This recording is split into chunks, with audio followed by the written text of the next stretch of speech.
All right, welcome everyone to the MSAD 51 School Board of Directors meeting this fine Thursday, March 5th. Can't believe it's already March. We are gonna kick off tonight with some recognitions. I am thrilled to celebrate some state championship teams here this evening, and I'm gonna welcome our athletic director, David Shapiro, to the podium.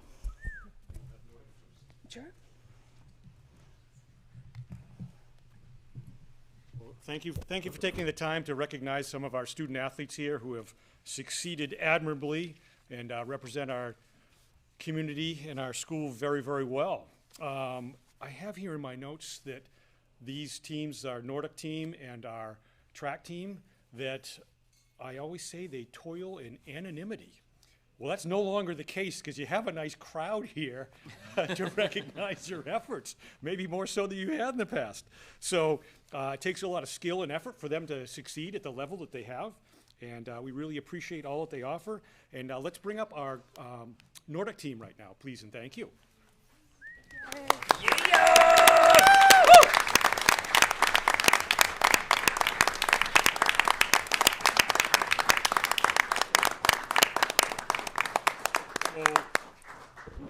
You be okay on that? 2 out of the last 3 years, they have been state champions.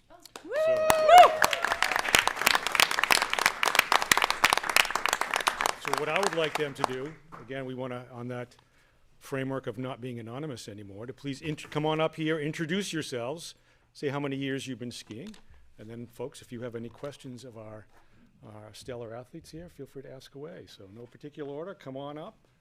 Introduce yourselves individually. One big happy family. Hi, I'm Clara Wentling. I've been skiing with Greeley Nordic since 6th grade, so I think that's about 5 years, which I just love it, and it's pretty awesome. Hi, I'm Skylar. I've also been skiing with Greeley Nordic since 6th grade, and yeah. Hi, I'm Ava Jackson. I'm a junior. I've been skiing with Greeley since 7th grade, so 5 years. Hi, I'm Amelia Winek, and I have also been skiing with Greeley Nordic since 6th grade, so yeah, 5 years. I'm Phoebe Levin, and I'm in 10th grade, and I've been skiing with Greeley Nordic since freshman year. So. Hi, I'm Rowan. I'm a senior, and I've been on this team for 7 years. And I want to thank you guys for recognizing us today. We've been building something pretty special with, as you heard, a lot of the same people for many years. So we're just really happy to get a win this year, and thank you.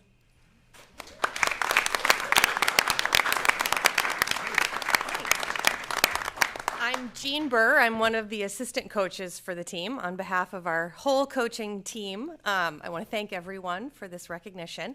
And I also want to take a quick minute to say how proud I am of this team. And also to recognize our 2 individual state champions. So in Nordic skiing, there is a team championship. There are also 3 different races where we crown a state champion for an individual event. So one of our state champions is unable to be here tonight, Evelyn LaCase. She was our state champion for the classic race and for the pursuit race. And our other state champion in the skate race is Rowan Berry.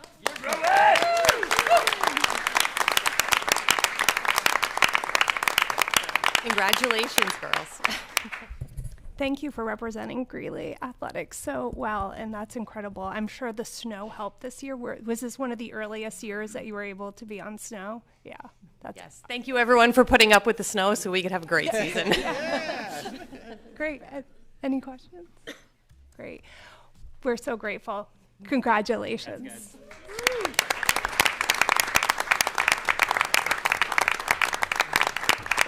Well done.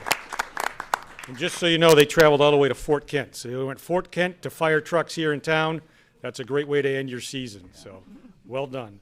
Next up, we have our boys track team. So if they would come forward, please, and thank you.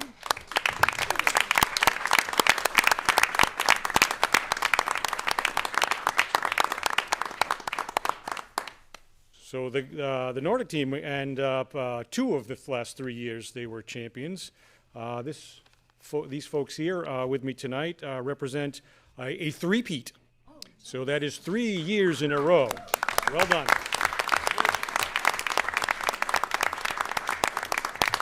And just to give you a little bit of a background on what they accomplished this year, up until 2 weeks before the season before the state meet, track is very easy to quantify. You know where they are, their times in each of the events, and you can do a virtual meet and say, okay, this is where they are. So 2 weeks prior to the season, to the state meet, they were ranked 9th. A week prior to, after our Western Maine Conference Championship, they were ranked 4th. And then they really went gangbusters to come in first at the state meet.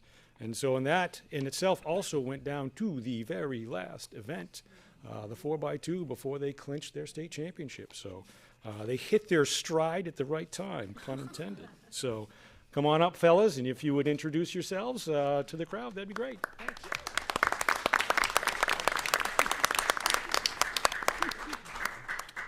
My name is Miles. I'm a freshman, and I've been running with Greeley since 6th grade, but I've been running track since 1st grade, so I don't know how many years that is because I don't feel like doing math, but it's a pretty long mile, and I did the 4x8. 4x8, great. I'm Gavin Guay. I've been doing track since kindergarten, and I'm now a sophomore, so a couple years. And for Greeley, I do shot put.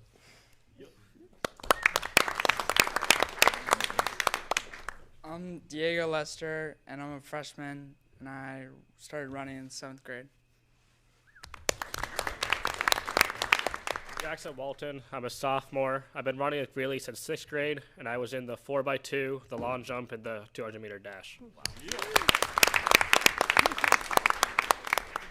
My name is Tony Babian, and I've been doing track since like 6th grade, 7th grade maybe, and I did the shot put in the state meet.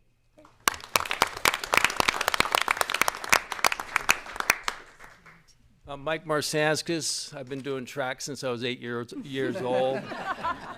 It's I don't want to tell you how many years, but it's been a long time. But no, seriously, I'm the assistant coach. This is my first year coaching, so it's a pleasure to see the fire trucks run into town and be escorted in.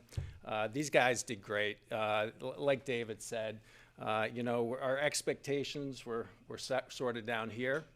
And, because a lot of seniors graduated last year.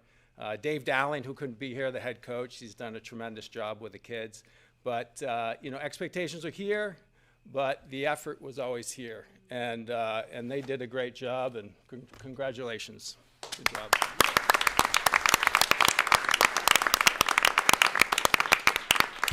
Incredible. Thank you so much for coming out this evening to be recognized. This is probably one of the best parts of being on the board is some of these the recognition that we're able to do for our athletes as we get into that stack of budgets over there and start talking about, one of the line items is athletics and to be able to be here and recognize and see the impact. And I know you guys graduated a ton of seniors, so this is just incredible for this team. So congrats. Thanks again for having them here tonight.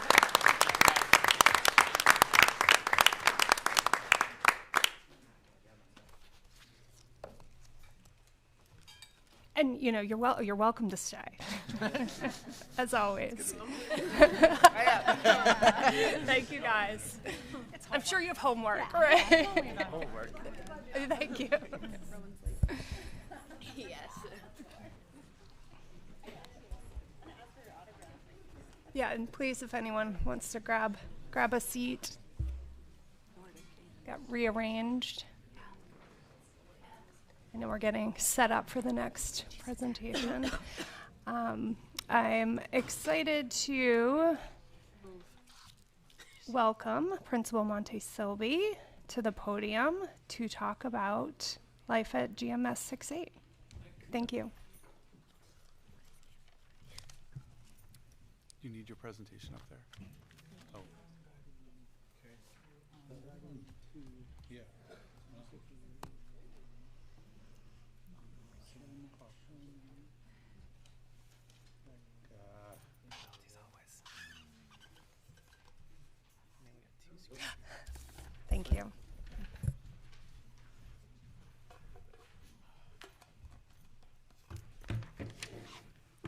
Hi, everybody. My name's Monty Selby, and this is Jason LaRevere, and we are the principals at Greeley Middle School. And what we thought we'd talk about tonight is that one campus is definitely on people's mind, even though it seems a ways off. And there's a lot to think about, and there's a lot of work to do, but we were thinking about all the small steps that happen to try to keep that energy going and work together, because we're basically in the middle of this year while we're planning for next year, while also planning for the year after that. So, so just as one example, we're navigating today while also looking at with the staff and increasing numbers of kids. So the assemblies just get busier. There's more and more kids, and where do they go? So we're planning for that for next year because we have the new portables, but the next year will become 5-8, and that a truck will come back in and pull those things out of there, and those all create changes, and those are very tangible. So it's just one example of looking at where we are. For the board, the SIP plan, or school improvement plan, if that's not familiar. So again, things just going on within the building while we're also working on some of those things that we shared with you earlier, like falling in line with the MTSS district plan. And we have our school MTSS team and planning for PD and use of data. So actually yesterday and the early release day, that was the topic. And so we have our things going on that are immediate to today, but then we're also looking further ahead. And again, our big thought for tonight was, what are some things we can do on a daily basis as we're doing the work to keep pulling us together as a staff and with kids. So I'm going to turn it over to Jason to talk about some of that.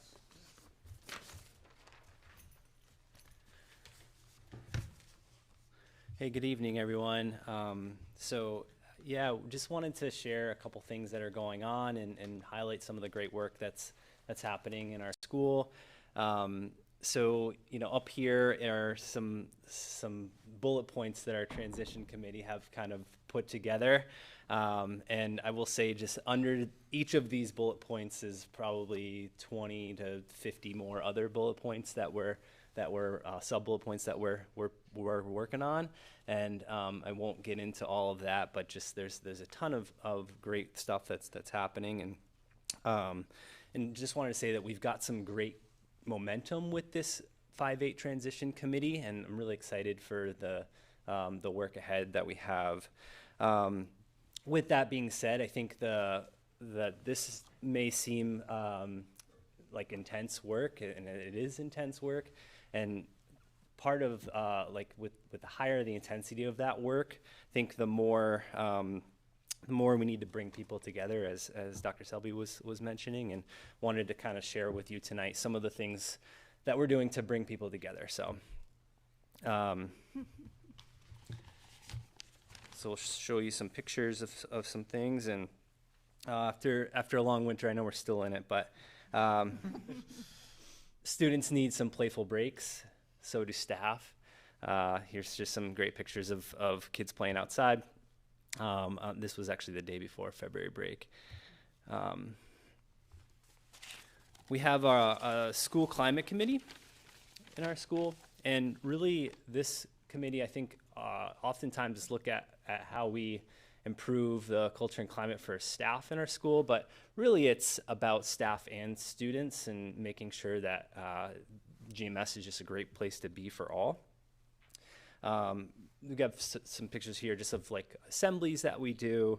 Next week we have Spirit Week for staff members. That just a way to bring fun into the day. So it's a really awesome committee, and actually some members of that committee are in this room. So I appreciate all the work that people do with that committee.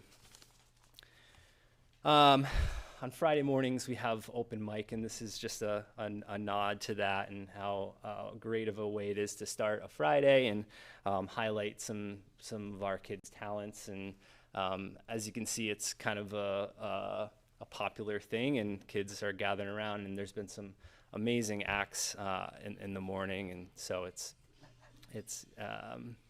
been fun. We like to have our opportunities to move together, just a great shot of the Gaga ball pit, and that's just been an awesome addition to our playground space. We want kids to have fun. We have dances throughout the year. All that stuff is important for just the vibe in our school every day. Several things throughout the year that staff also surprise students with. And I won't get into those because I see some students in the room tonight. But some fun stuff for students and staff are hard at work at making sure that there's always something new and surprising and fun for students to see. And just as you walk around the school during the day, I'm always amazed at just how rich the instruction is. Kids are constantly doing really awesome activities, and the teachers are so engaged and the kids are so engaged. I mean, it's really evident, and I just want to recognize the staff for their hard work on a day-to-day basis with the students. And I think as far as student recognition goes, that's happening as well. And one thing that we do with kids is we have something called Greeley Greats, and this is one of our products of School Climate Committee to recognize positive student behavior. So that's happening as well, and teachers are able to recognize kids doing good things each trimester. So just a little bit on inclusion in our school as well. Next week we have some inclusion movies that we'll be showing to our students on next Thursday, which is the day before the PD Day. And we've done that for a couple of years now. Great way to get kids thinking about how to include others. We also had, right before February break, we had what's called No One Eats Alone Day, which is a national initiative, and that was just an awesome thing put on by our Save Promise Club. And really just making people aware that we should be including others, making sure no one else eats alone, and just that went off with great success on our first year trying it. So nod to Save Promise Club for that. Have some kids celebrating birthdays in Mr. Gillingham's room. Thanks, Mr. Gillingham, for doing that with your students. And of course our kindness crew here with just always making sure that kids are included in having fun. Things like Best Buddies, Unified Basketball is kicking off pretty soon. We have Unified Mastery going on now. Lots of things around inclusion and really just a culture of making sure everybody feels welcome at our school. Next Friday in our PD Day, we have some very intentional things happening around trying to make sure we're getting our 4 through 8 staff together. We have limited opportunities to do that, and this is extra important as we transition to our 5-8 community in our school. So we have like a lunch planned for grades 4 through 8, and in the GMS lobby, and really intentionally trying to get staff to mix with each other, talk with each other, and grow as a staff, because like I said, we don't have, we can't do that every day. So the clock has started as to how many times can we get opportunities for staff to do those types of things.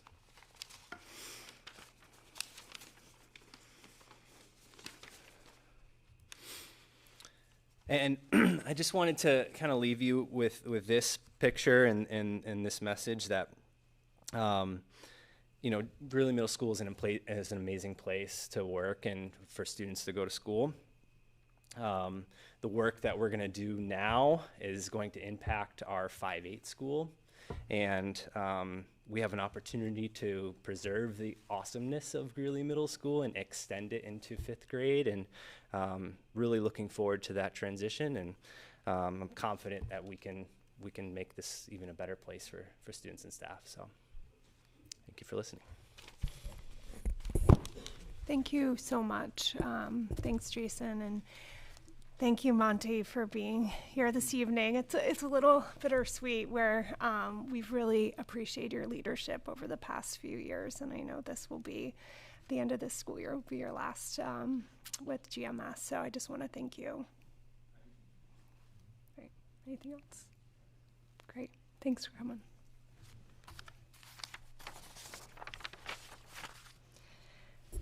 Okay, the next item is approval of minutes. Can I have a motion to approve the minutes of the February 5th, 2026 meeting?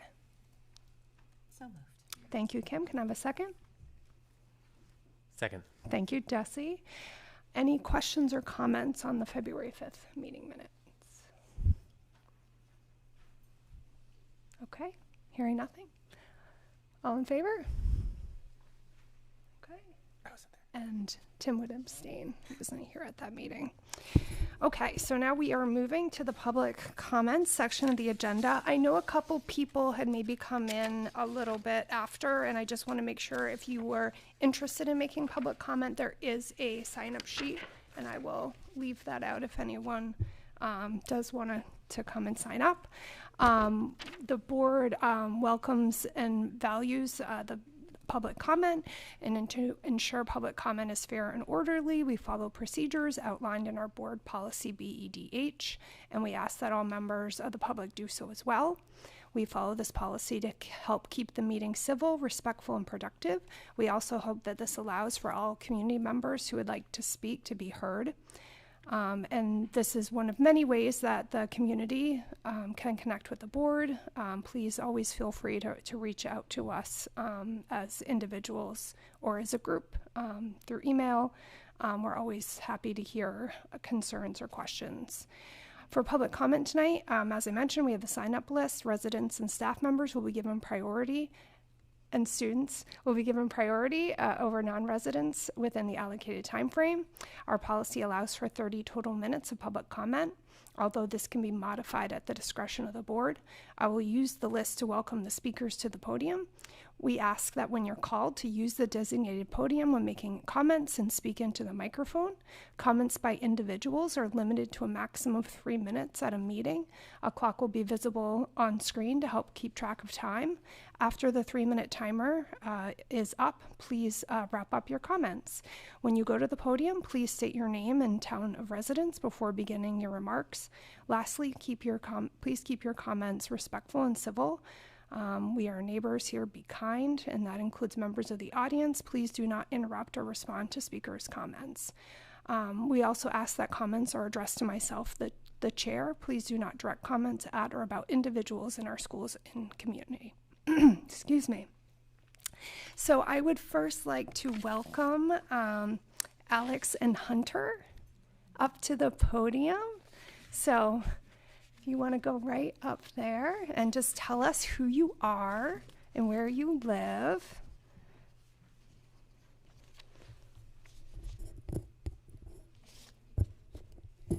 I'm Alex Johnson, and I live in Cumberland. I'm Hunter Renshaw, and I live in Cumberland. Great. And then, yeah, please share your comments.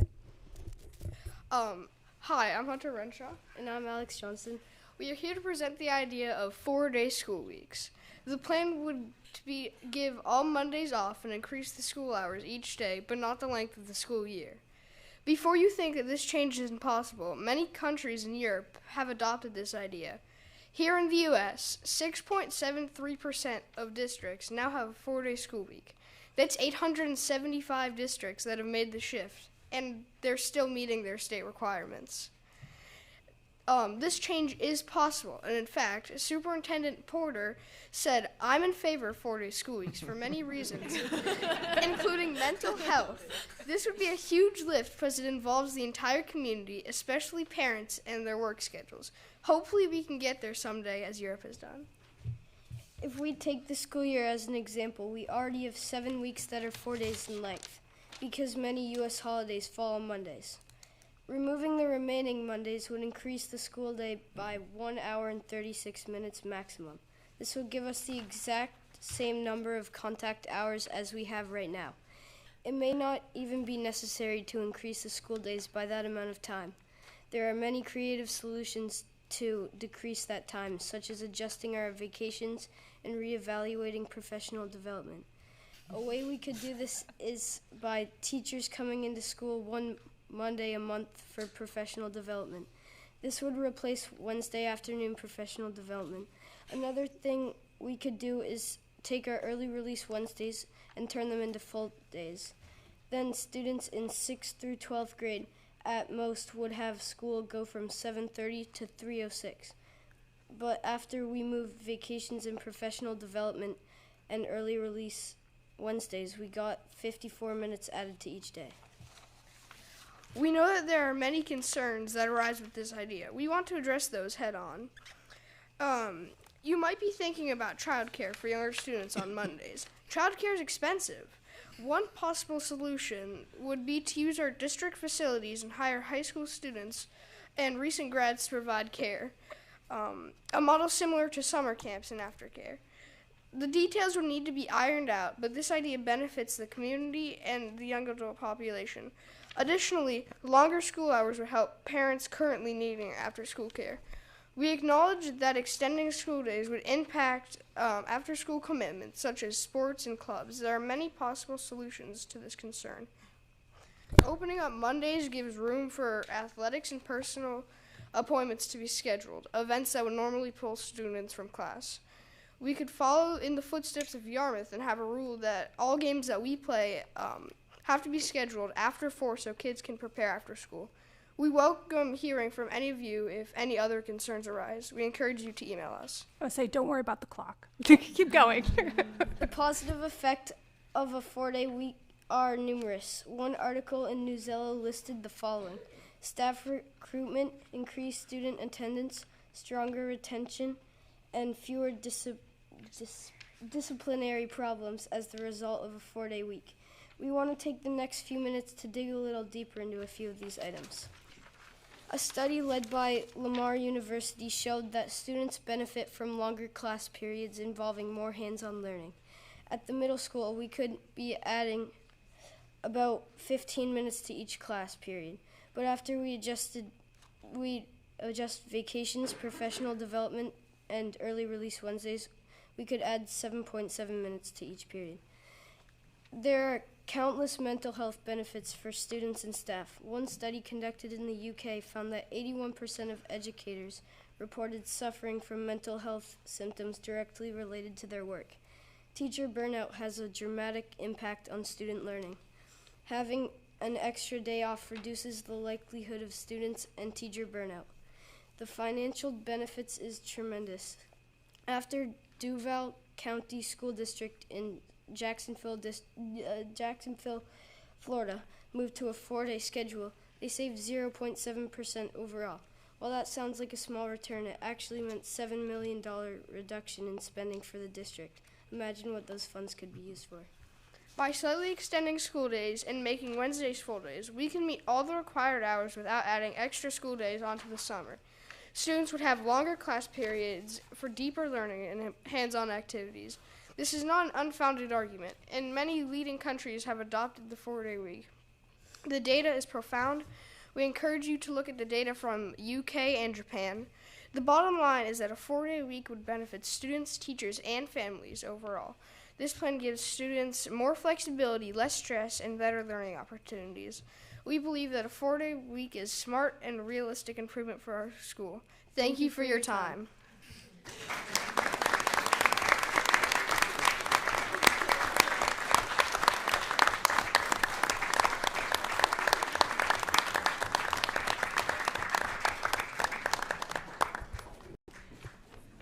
Alex and Hunter, that was truly convincing. I mean, I know we're talking about the school calendar today. The so, calendar yeah, and the finances? I know. It's the perfect agenda to have this at. And I know Hunter had also emailed the board. Please, I would love for you guys to send the comments that you made tonight to the board as well.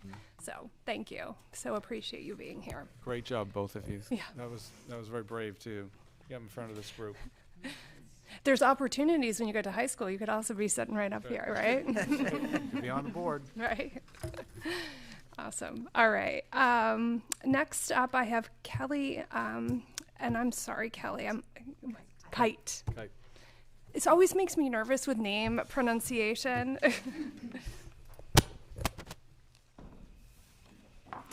Good evening. My name is Kelly Kite. I'm a resident of Gray, Maine, but I've been an ed tech at Mabel I. Wilson School for 19 years. Before that, I was a classroom teacher in Portland for 19 years. So you can tell that I love my job and I love children. As you know, secretaries and ed techs have been without a contract for nearly 250 days. And although I'm sure it's not your intention, it makes us feel disrespected, unappreciated, and undervalued. That's not very fun way to feel coming to school every day. But thankfully, we have your wonderful children who appreciate us and show us appreciation every day. And tonight I'm going to read a couple notes that they have written, not about the contract or anything, just written over the past month. I'm going to leave out names to protect privacy, but I wanted to let you know that your children appreciate us and show us that they appreciate us. This is a letter from a parent first. Thank you for making such a big difference in our daughter's life. Since she started working with you, her whole attitude about school and learning has changed. She told us this morning that you say she's smart and she believes you. This is music to our ears. I love you, and I'm so glad that you are my group teacher. Thank you for letting me come to have lunch with you. We invite the kids to have lunch with us sometimes. Happy Valentine's Day. Thank you for making the lunchroom quiet. We had so many memories together. I love you. You are so kind to me. You are a great teacher, and everybody loves you. We had a great time together. Getting a little teary-eyed. You are the best. I hope you have the best Valentine's Day ever, and you are the best, and everyone loves you. Happy Valentine's Day. Thank you for keeping the lunchroom nice and safe, and without you, the lunchroom would be crazy. It is anyway. And lastly, there was a note from a teacher. I am so grateful for you and the connections you've made with the biggest bunch, and especially the students that you work with. You are awesome. So I'm hoping that the words of your children will resonate with you and know that we are important and we do matter. Thank you. Thank you.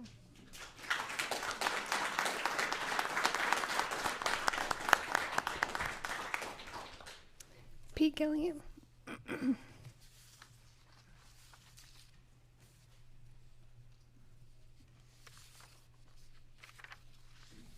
Hi there. Thanks for giving me time to speak. Pete Gillingham, 8th grade social studies teacher. I have taught for 34 years in a variety of districts, and I've taught for 12 years here. And last week I took all the maps on my wall and flipped them upside down and put a sign saying, change your perspective. And I'm going to ask that we change our perspective here a little bit. I often say to the kids, we don't want history to repeat itself except for the good stuff. At this point in negotiations, in the last round, I stood here. I don't come right off the bat. I expect negotiations to be bumpy. I expect them to be a give and take. But I think we're repeating ourselves. Last time I was here, there are 3 people who aren't sitting here that I know left for a higher salary, and they are still working in education, but they probably should be working here. We took the time to train them, We took the time to give that institutional knowledge when there's a crisis, how systems work, et cetera, et cetera. I see the ed techs and the secretaries in my building, and I wish my administration were still here, as super positive people, smiles on their faces. More importantly, knowledgeable, they're caring, they know how to work with kids, and they can teach. I've worked at districts where we've had to hire people, and I'm sorry, they were nice people, didn't have those qualities. I feel like the negotiation has changed, and it's not an active, even aggressive negotiation. I just feel it's disrespectful now. So I felt the need, I had to come out and speak. I also feel that positive negotiations are fine, but I think we're creating an atmosphere. That slideshow I loved, and I was in one of those pictures, so I thought that was kind of neat. But what that doesn't show, that was up there, is discouragement. When people come through the door, if they're discouraged, when they come into my classroom to help students, your students, students at home, if they're discouraged, they're not going to help kids learn. They're not going to help those two young men who probably aren't discouraged, who can speak better than I'm doing. Good job, boys. It's discouraging. So I'll just end with, I think we're repeating history, but not the good kind. And I would ask that we really step up and change this so we don't lose these people and the people who couldn't be here tonight. Thanks. Thank you.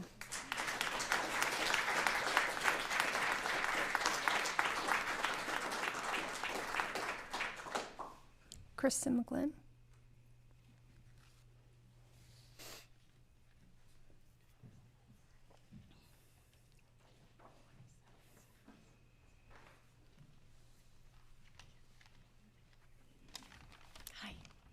My name is Kristen McGlynn. I live in North Yarmouth. I am a pre-K ed tech. This is my 3rd year with the district. I will start by saying this is out of my comfort zone. I can talk to a classroom full of kids, 4 to 5-year-olds preferably, but talking to a room full of adults is really uncomfortable, but I am here. And I'm here because I also have my son with me. He's a 3rd grader at MIW. And my husband and I have tried to instill in our son that if somebody's doing something that's not right, either to you or to somebody else, you stand up for yourself or you stand up for that person, no matter how hard it is. So I'm here to stand up for the ESPs because we show up every day and we put everything we have into it to help these kids learn and to grow. And we care for them and we give it our all. And to feel that we're not valued enough to have a fair contract, that we're not respected enough to have a fair contract, it's disheartening and disappointing, frustrating. So I'm just here to say, please do what's right and give us a fair contract. Thank you. Thank you, Kristen.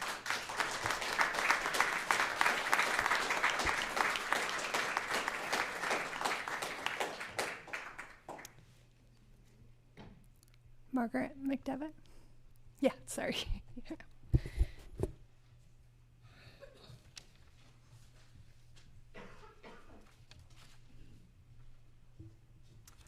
Good evening. My name is Margaret McDevitt. I've lived in Cumberland for 30 years. I'm a district employee, a taxpayer, and a voter. I want to thank everybody who is here to show support for the ESP's effort to receive a fair contract with a fair wage. I also want to thank you, our school board, for the work you do for our schools. I've worked for MSAD 51 for 23 years. As an ed tech, I currently make $27.07 an hour. It took me completing 21 years at MSAD 51 to reach that hourly rate. If I was in Yarmouth, I would be making $30.25 an hour, a difference of $3.17 or 11.74%. Also, it would have only taken me 12 years to get to that rate. If we want strong schools, we need to invest in our staff who make the schools run safely, smoothly, and successfully every day. Our ed techs and secretaries are the staff who accomplish the successful running of our schools. Try having school one day without ed techs and secretaries there. It is truly a scary thought. Competitive wages are what recruits and retains dedicated staff and provides consistency to us, to our kids. I respectfully ask the board to immediately prioritize raising wages for the ed techs and secretaries. Supporting us is an investment in the safety, stability, and success of our schools. What's best for kids is our district mantra. And you need to respect and reward those taking care of the kids so we can continue with our roles of taking care of those kids. They are our future. Thank you for your time.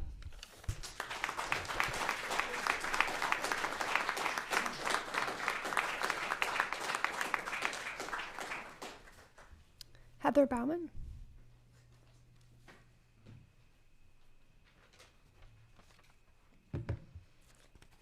Hi, my name is Heather, and I've been a Cumberland resident for 15 years. I appreciate the work of the school board and your time. I wanted to speak on my concerns about half-day Wednesdays and remote snow days in the school calendar. I have 2 children at Mabel I. Wilson and have spoken with many parents who share my concerns. I grew up in New Hampshire, and frequent use of half-days was not and is not a common practice, and many feel blindsided when they move here. First, the hardship that half-days and remote snow days places on families cannot be dismissed. 75% of families with children in this county have 2 working parent households. The school does not provide half-day childcare. This makes living in this school district inequitable. The rec program offers aftercare, but at a price and a lottery. Most importantly, the children are not getting the in-person school time that they so desperately need. Maine 4th graders ranked 44th out of 50 states in reading proficiency, with only 26% reading competently according to the NAEP data. Maine also now ranks in the bottom 5 states for the number of hours it instructs students each year. Comparing ourselves locally for in-person teaching for the 25-26 school year, Falmouth had 10 half-days, 2 in-service days, and 3 snow days. Cape Elizabeth had 4 half-days, 5 professional days. Yarmouth had 2 half-days, 1 teacher in-service day, and 3 snow days. Mabel I. Wilson had 24 half-days, 2 professional days, 2 flex days, and 2 snow days, then went remote. This brings me to remote days. For elementary school children, packets are sent home with just a virtual check-in. There is no instructional education. The packets are supposed to be practice, and we're told if it causes frustration to skip it. At this age, homework is not 100% independent, and frustration is frequent. We learned during COVID that virtual education days don't work, but yet we've increased them. I realize that half-days have been in place here for over 30 years, but a lot has changed over that time in our society. Not only family structures, but advances in technology that should allow for better use of teacher development time. I understand that the argument for next year is that changes in school buildings will put a strain on staff, but I fail to see how half-days would alleviate this. I hope these issues are handled by administration and not forced upon our teachers. The disruption and confusion of a new school would only seem to reinforce the need for in-person education. Lastly, on a personal note, I have a smart, capable child who struggles with reading, but I am lucky enough to recently be able to get her a tutor outside of school. And it's not much, but this small amount of extra schooling has helped tremendously. Add that financial strain to the half-day childcare costs. Our district might do better than other districts in Maine because of its great teachers, but I also suspect some of it has to do with the financial advantage many families have. But not all families have that, and it's not right to place the burden on them. Our teachers, aides, and the school staff are great. That's why I'm upset we don't get more time with them. I totally support the wage increases. And I ask that you address these concerns to the 26-27 calendar year, provide 3 snow days instead of 2, and further reduce the number of half-days. Thank you for your time. Thank you, Heather.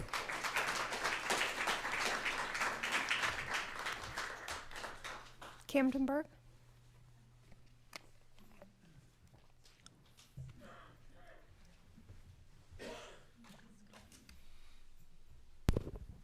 Hello. My name is Camden Burke, and I'm a senior here at Greeley, and I'm a resident at Cumberland. When some teachers here at school asked me to share my thoughts about the ongoing contract negotiations, I felt really sad and honestly pretty frustrated that our district hasn't been able to offer ed techs and secretaries a fair contract. During my time in this district, I've had so much support from these incredible individuals who really are the backbone of this place. Whether it's getting help with stuff I don't understand or one-on-one support, they've always been there for me. That's why it really frustrates me that MSAD 51 won't offer a fair contract to staff who just want to help students succeed when they're in school and use what they've learned once they graduate. This district couldn't survive without any of them. Ever since I was a little kid, I've always wanted to work. I've wanted to work so badly that when I get in trouble at home, my parents actually take work away from me as a consequence. I've been lucky enough to have a bunch of different jobs already. At one of them, I make $22 an hour plus overtime. During the winter, I make $50 an hour shoveling snow. I'm 17 years old, still in high school, and I don't even have a college degree. An ed tech here at Greeley has a starting pay of $20.90. It takes them 22 years to reach an hourly rate of $27.07. I found that in Yarmouth, ed tech start at $24.56, and just after 12 years, they are at $30.25 an hour. Both districts require at least 2 years of college degree. It honestly feels sickening that, as a district, these essential employees have to fight for what's fair. Why are these negotiations been going on since June 30th? That's nearly 250 days if you're keeping track. Why does it always seem that the wonderful teachers, ESPs, and secretaries are having to fight for their contracts?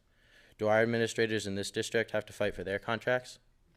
As I'm finishing my last few months here at Greeley, I want our district to be recognized in the news for something positive. It feels like every time I see Greeley mentioned, it's for something negative. Let's make the news for having the best paid ESPs in the state and being recognized for all the incredible things our students are accomplishing. Thank you.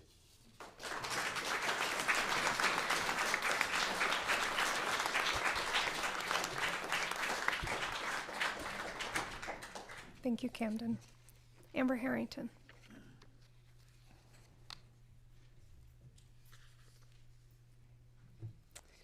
Okay. Good evening. My name is Amber Harrington. I live in district with my husband and my 2 children. This is my 10th year working as a secretary or admin assistant, whichever you want to call it, at MIW. And first of all, I would like to say thank you to the board. I know most of you from being a member of this wonderful community, from preschool, MIW sporting events, and it's not lost on me the immense amount of time and brain space you devote to our children and to our schools. So thank you. I really appreciate it. I speak on behalf of myself and my 2 amazing coworkers in the office, Deirdre Hoagland and Julie Perkins. MSAD 51 secretaries play a vital role in keeping our schools running smoothly each day.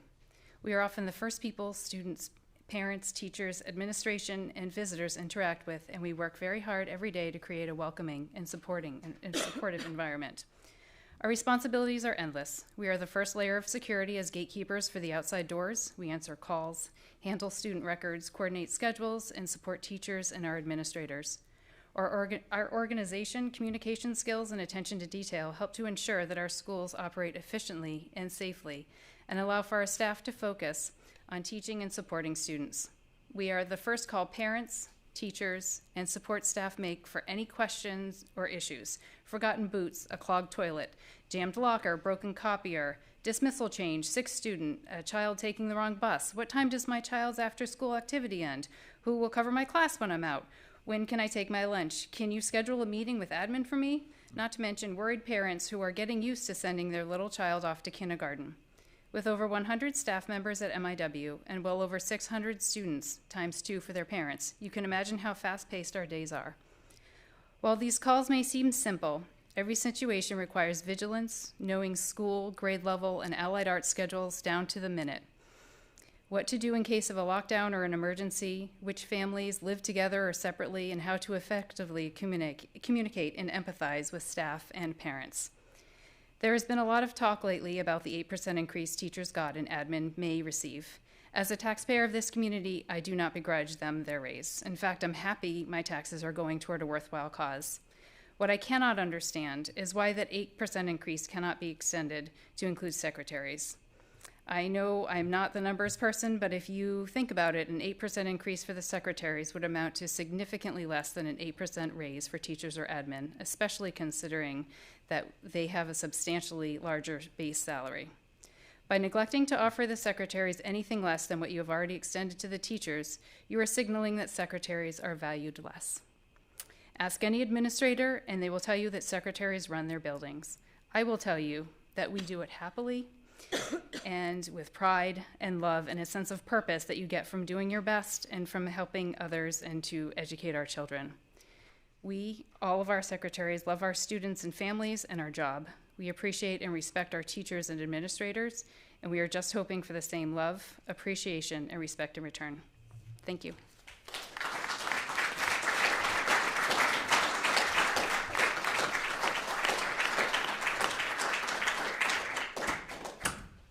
Next up, I have Pam Dunn and Joanna Foster.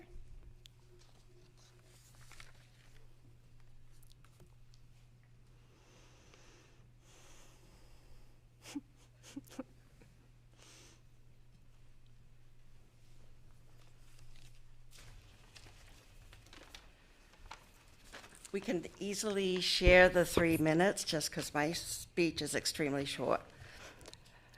So, good evening. My name is Joanna Foster. I'm a 42-year resident of Cumberland and a 32-year secretary for the district. I spent the first 10 years at the district office and the past 22 years at the high school. Secretaries are a very small group in the contract, 11 secretaries and 80-plus ed techs. It makes me sad whenever I see any support for the contract on social media. The ed techs get the recognition, and we don't seem to be heard at all. We all play an important role in the day-to-day operations of the school. We are often told that the schools could not run without us, and we are the backbone of the school. Although we love hearing this, we definitely don't feel the respect we deserve because of not having a contract and being paid considerably less than the neighboring districts. I would just ask that you would consider giving us a raise, a wage that is competitive with others. Thank you.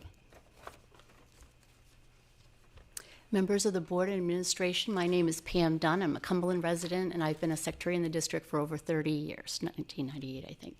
Joanne and I have been co-workers and friends for many years, and everything that Amber just said, I'm trying to keep it light and very across the board, but what she said just hits everything. What we do for kids and staff and the district in general is just well said, Amber. I just really appreciate that. Mine is, I'll start off with, I'm here tonight to speak about the ESP contract negotiations. The secretaries, which consists right now of 8 full-time secretaries and 3 part-time positions, are also part of this contract, as well as the ed techs. I cannot begin to list the various duties that we perform each and every day for faculty, staff, students, parents, and community members of MSAD 51. Most people see us in the office unlocking doors where we're quietly assessing every individual that comes in, whether they might be a potential threat to our students and staff, and what do we do about it, all the while answering phones. Although every school has certain things that we do the same, attendance, working with our children that we love, and triaging most of the time, we also have very particular duties as the schools. So at Wilson School, Amber and her team are, every year, they take 150 to 200 new students in. And that is putting things into Power School. It's also verifying every student's birth certificate, their proof of residency. It's an overwhelming task. It's a lot. When you move on, you go to GMS and you go to the high school, it's a whole different set of issues. We have things like parking, which is one of our biggest issues most of the time, senior privileges, call-it visits, fairs. We have our lovely person in guidance that takes care of sending your child's transcripts to colleges. We order caps and gowns and diplomas. We're even part of the graduation ceremonies. We also support 9 administrators with various duties, such as placement of substitutes to cover classrooms each day, maintaining their daily calendars, assisting with student services, scheduling teacher observations, and new hire interviews, just to mention a few. 3 of us maintain activity fund accounts, which is making deposits and issuing checks for school-related clubs and events, while the athletic secretary collects all the pay-to-play fees, pays referees, etc. The list goes on, and we would be more than glad to speak with you or provide additional information. We respectfully request that all members of the school board and administration review local area contracts, which now acknowledge the secretaries as administrative assistants, as well as the pay scales, which reflect a deficit in wages for our district on an average of $2 to $5 per hour, depending on individual steps and years of service. Thank you for your time and consideration. Thank you.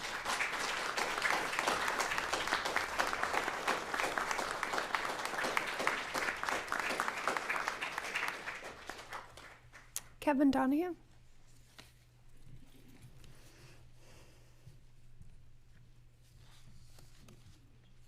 Hi, I'm Kevin Donahue. I live in Portland and I teach French and Spanish at the high school.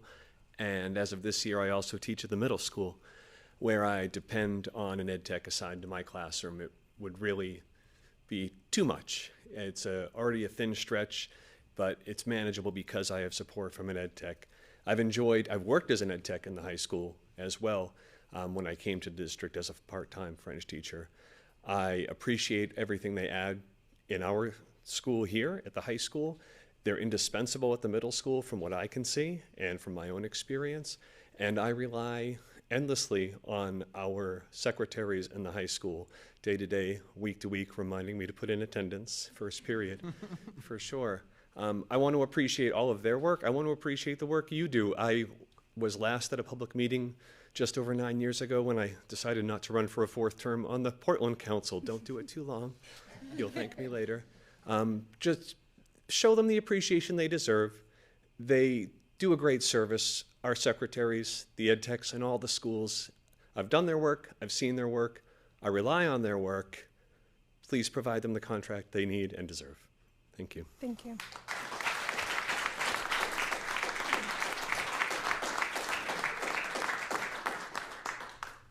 Luann Balzano.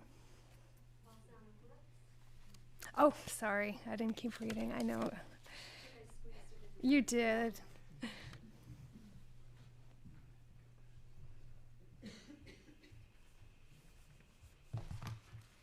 Good evening. My name is Luann Balzano Brooks. I'm a Cumberland resident and an ed tech at Mabel I. Wilson School. This is my 24th year at MIW. I'm here tonight to advocate for a fair contract for ed techs and secretaries in MSAD 51. Ed techs and secretaries are essential members of our school community. Ed techs provide critical one-on-one and small group support, help meet the needs of students with special needs, substitute in classrooms, and step in wherever and whenever needed. We professionals do far more than our job descriptions suggest. Secretaries keep our schools organized and welcoming, supporting administrators, teachers, students, and families every single day, all day long. Ed tech roles require skill, patience, dedication, certification, and continuous professional learning. Yet, compensation and working conditions have not kept pace with the responsibilities we carry. Our wages are not competitive with our neighboring districts, so we risk losing experienced staff and creating instability for students who depend on trusted adults. A fair contract is about respect, retentions, and ensuring consistency in our schools. Investing in ESPs is investing in student success and the future. I urge the district to reach a fair and equitable agreement that mirrors the true value of our work. Thank you for your time. Thank you.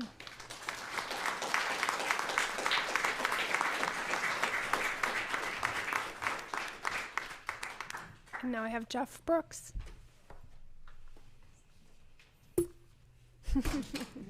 Quite a duo.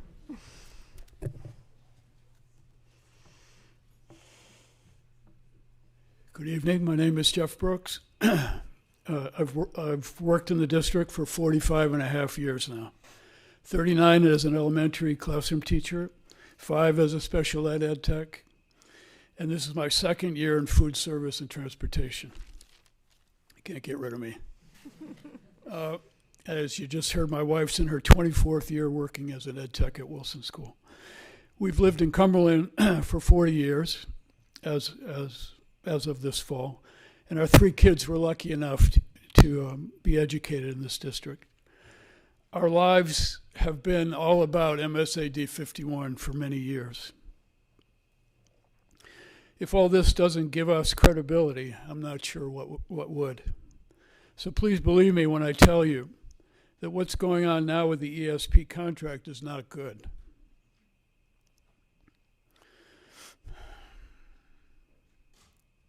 It's a real low point in our experience with this district. And for the life of me, I can't understand it. What's the problem? Why would you not take this opportunity when negotiating a new contract to show that you value this important segment of your workforce, which, by the way, would most assuredly improve morale, retention, and productivity? Why would you instead do the opposite by offering increases that don't even keep pace with inflation?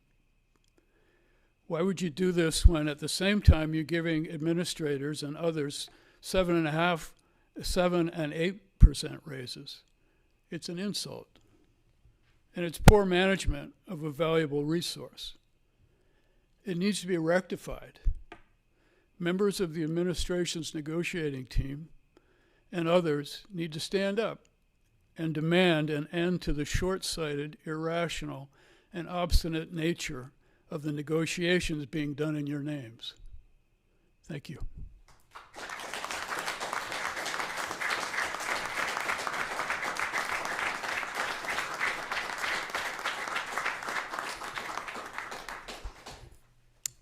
I want to say thank you for everyone who came and spoke. I did reach the end of my list, and I just wanted to confirm that there was nobody else. I'm always hesitant to say anything just because I respect everyone who works in our schools, and especially this unit. The board is in agreement with the association of our desire for a contract, and unfortunately, obviously, we haven't been able to agree on those terms yet. The board values the ed techs and secretaries. We all know many of you are friends, parents of our kids' friends. We see every day at the schools, sometimes very close friends to our people on the board. Your contributions are valued, and your commitment doesn't go unnoticed. And again, I feel those words can be hollow without a contract, but the board continues to engage in the process in good faith, and this proposed pay increases that we feel that will give the bargaining unit members meaningful raises while offering a compensation package comparable with similar in neighboring districts, similar that we've done with the other units in the district. And the association exercised its right to file for fact-finding, which allows a neutral party to weigh in and provide recommendations. That panel will meet this month. And we look forward to continuing working through this process, and we really hope that we can work towards a resolution. And again, I thank you for your work in coming out this evening.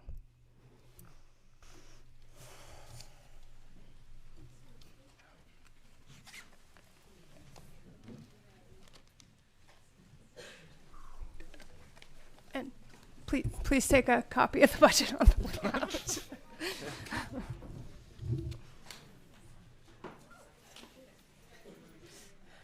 Coming out. Killed it.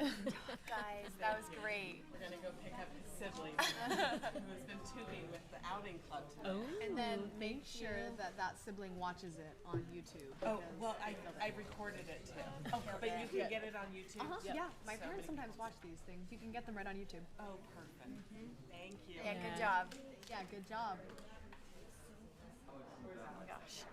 That kid was adorable. Ooh, that cool air feels good. Shake it. Wow. Air. That was so good. That like wakes me right up. Oh my gosh. I'm gonna have my kids watch that. I don't know about you, but Right back. All right. Superintendent Porter, are you ready? I'm ready. Are you just leaving, Scott? No, I'll be right back. Scott. Good day, Scott. Crucial moment. Jeff, was this your pen? All right, so tonight's presentation. There. For the sign up? I'll always take another pen. No, it wasn't. Oh. Will be the superintendent's fiscal year 27 budget. always say I know how to clear a room. I know how to clear it, for sure. We are here to talk about the budget. This is perhaps, I would say, probably the most important presentation, not because I'm giving it, but because it encompasses everything that we talk about when we talk about schools. If we don't have the money to fund them, obviously we do not have our schools. So this is why it's so important. The budget is a statement really about the priorities, beliefs, and hopes for the community's youngest citizens, and MSAD 51, which encompasses both of our towns. And I'll be talking about the budget review, starting with that, which is the current budget that we have, the strategic priorities that have been developed, expenditures, and then talking about revenue and tax effects. So what is the value of your investment? MSAD 51 has long been recognized for its academic, athletic, and arts accomplishments. We offer rigorous educational experiences, and our outcomes are evident by exemplary student performance. We are always at the top of any a list of high-performing school systems in the state of Maine. So this investment that the community makes is not in vain. You have much to be proud of, and celebrate our student success as if they were your own. And I know that in many cases they are your own. Just demographics, I'm not going to go through all of this, but we do just some basic information to start with I think is important when we're talking about the budget. We have 2,239 students this year in the district. This has been continuously growing over the last few years. 445 staff members in the district. Those are permanent staff members. We have about 100 temporary staff members in addition to the 445. We have 2,742 parents and guardians. We have 4 schools, 3 buildings, soon to be 4 buildings, 2 towns, 1 campus, and the one and only Ranger Nation. Currently, we have a budget that is $53,827,122. That is the 2025-26 gross budget. We brought in, or we're anticipated to bring in $17,163,669 in revenue. And the tax effect for the town of Cumberland this current year is 3.9% and 3.1% in the town of North Yarmouth. And that was percentage on the mill, by the way. So a budget roadmap, if we start at the bottom of the page and work our way up, just giving you a quick idea that the budget process is honestly about a 12-month process. We roll the fiscal year over in the month of July, and we start the development of the new budget in earnest in November. So principals and directors in the district start developing their school and departmental budgets, submit those by the holidays. After the holiday break or the winter break in December, Scott Poulin, the finance director, myself, Christine Gerard, the finance manager, meets with all of the principals and directors in the district and review their budgets. And then simultaneously, we start developing a budget and start bringing the finance committee into that process, usually in late January as we're starting to develop that budget, or mid to late January. Where the Finance Committee has several meetings to start reviewing those priorities with us and kind of bouncing ideas off of the Finance Committee and giving them information. And so right now we're really about halfway through the process. So you can see where the "you are here" is on the right-hand side. This is the recommended budget from the superintendent is this evening. So we're about halfway through the official process. In the budget development phase. We begin the public process now as of this presentation, where the board then has several weeks to deliberate on this budget in public, and then to eventually adopt the budget, whether it's the presented budget tonight or an adjustment of the presented budget that I present tonight. It might be adjustments that come forward from the board. Either way, there's an adoption phase that the board takes in April, and then the board will be sending this budget to the voters for 2 different steps. One is the district budget meeting on May 7th, and then the second step is the budget referendum in June. There's several budget drivers in developing the FY27 budget. I think these are familiar pieces. They've been talked about quite a bit over the last couple of years. The One Campus project. This is year one really of bringing on the debt for the One Campus project, and I'll be talking about that in a few moments. It's also the One Campus transition planning, so that you'll see there are positions in this budget that reflect not only enrollment, but also planning for what I consider to be the momentous transition in about 14 months, 15 months that we will be making in this district. It's the largest change in the 60-year history of the SAD will be occurring in 14 months. Continued enrollment increases over the last decade, salary and benefit increases, a lot of inflationary pressure on salary and benefits as it is in every sector of the economy right now. We're certainly experiencing that in schools and in our district.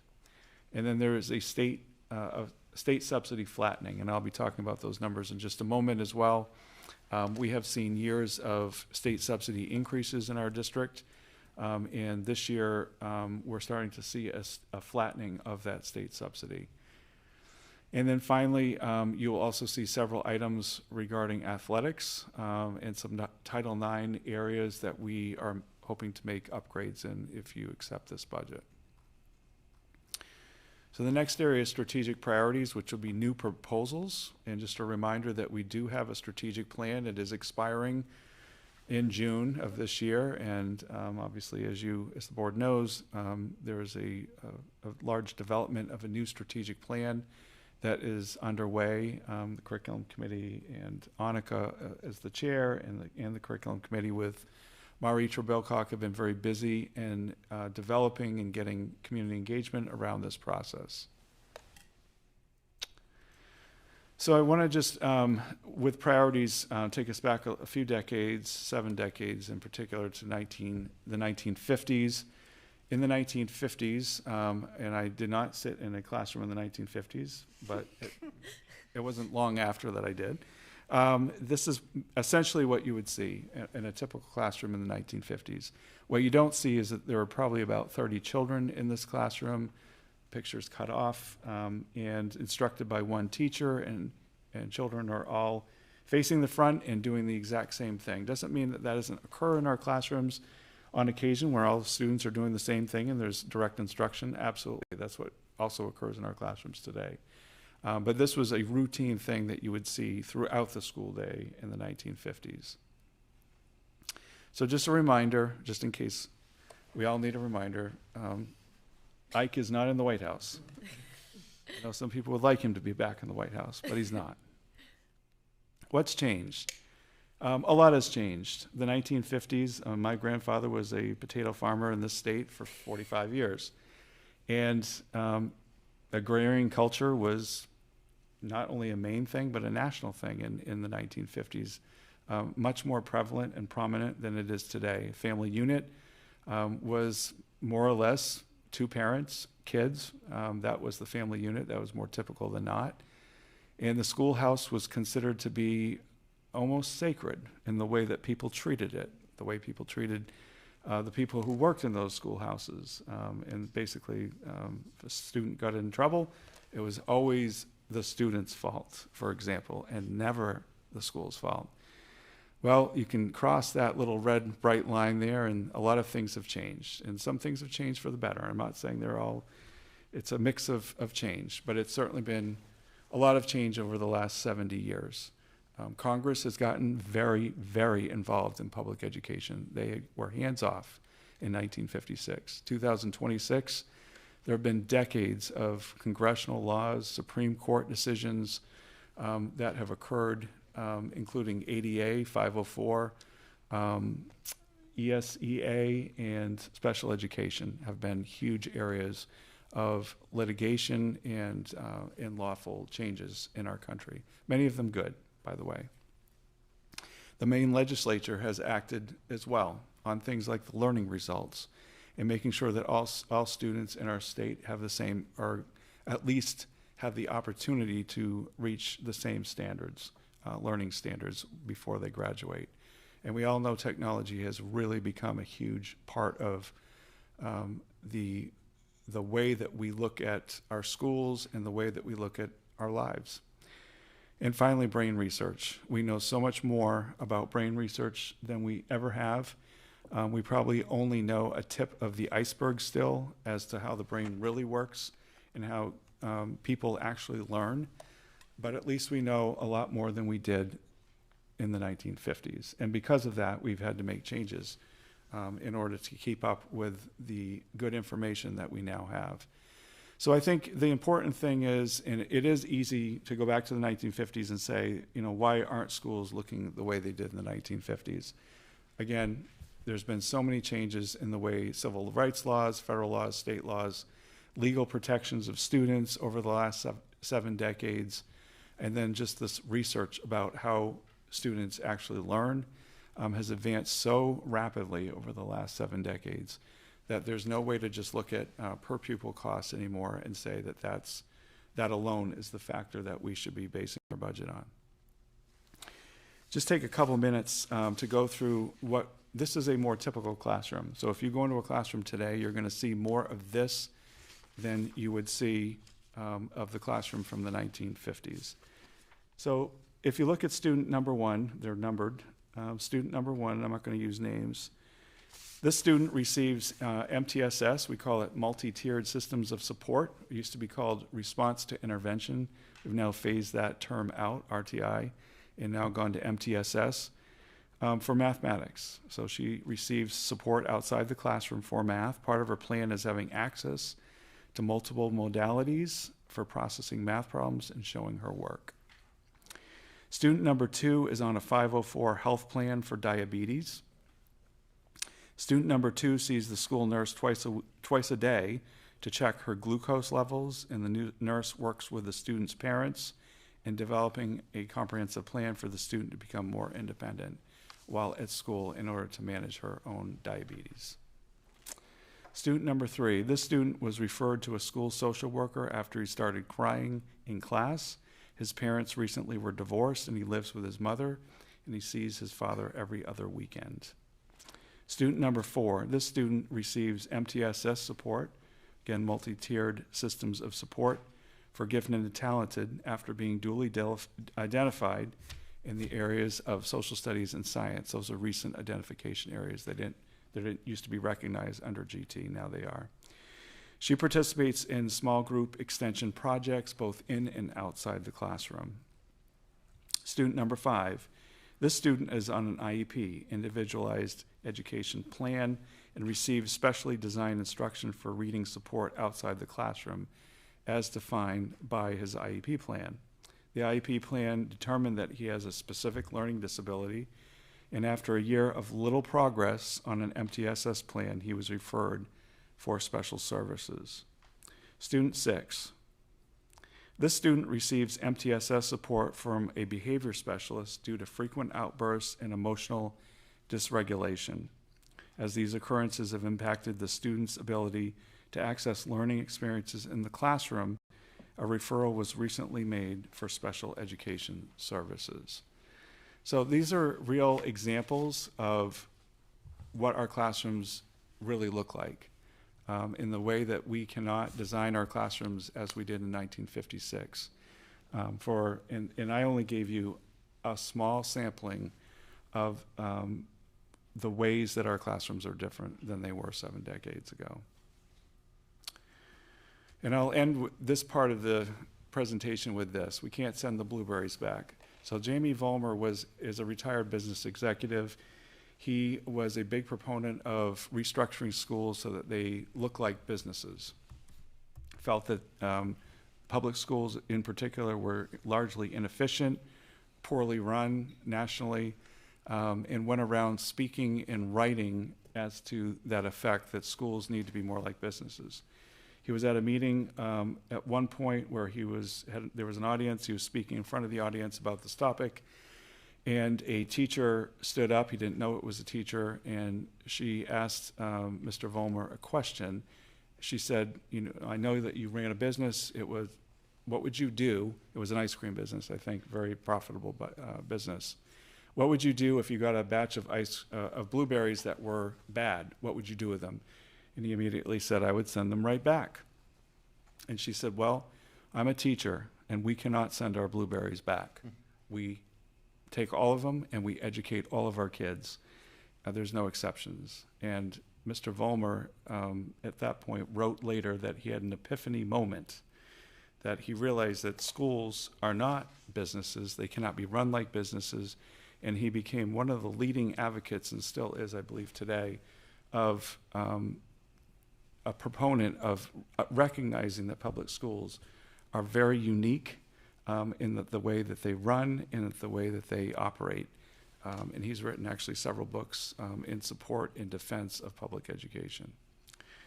So as we build a budget for a 21st century learning organization, and I put 21st century learning organization in there on purpose, because we are talking about a budget. If I was superintendent in 1956, I'd be providing a different kind of budget to you, but it's 2026, and it's important that we distinguish that we have fixed costs like you would see in any school district, existing salaries and benefits, debt service, utilities, operations, and certainly inflation has a huge impact right now on this budget, as it does on budgets everywhere. And then we look at strategic priorities. What are the priorities of this district in this community right now? And then we have to account for those changing conditions that come up and that we have to respond and be responsive to. So let me start with some categories of what you will find in that very large paper packet on the floor in this room that contains all the budget lines of our budget. I'm going to talk to you about the changes, the ups and downs in this presentation. We'll start with the obvious, is the debt service and land acquisition. So new proposals advance. That's really the crux of what I'll be talking about for the next few minutes, are new proposals. So debt service and land acquisition, we all know this was coming. This was the One Campus project. We start taking on the first part of the bond in the debt service increase. So next year's, or FY 27's increase will be $516,074. We also purchased land as part of this project, which was approved by voters as well. And we have a few years where we have to continue paying on that purchase of the land, and it's $150,500 in FY 27. So the increase in the budget for debt service and land acquisition would be $666,574 for next year. Now, thanks to Mr. Poulin, in the financing plan, there's a tiered approach over the next 5 years for bringing the debt on, and then we also have some debt that will be naturally coming off the rolls that Scott has talked about in his plans.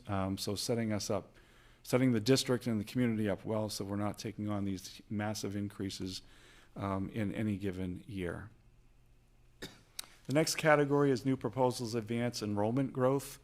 So as we continue to respond to enrollment, the budgets for the last 8 or 9 years have responded to enrollment growth, and we will continue doing that.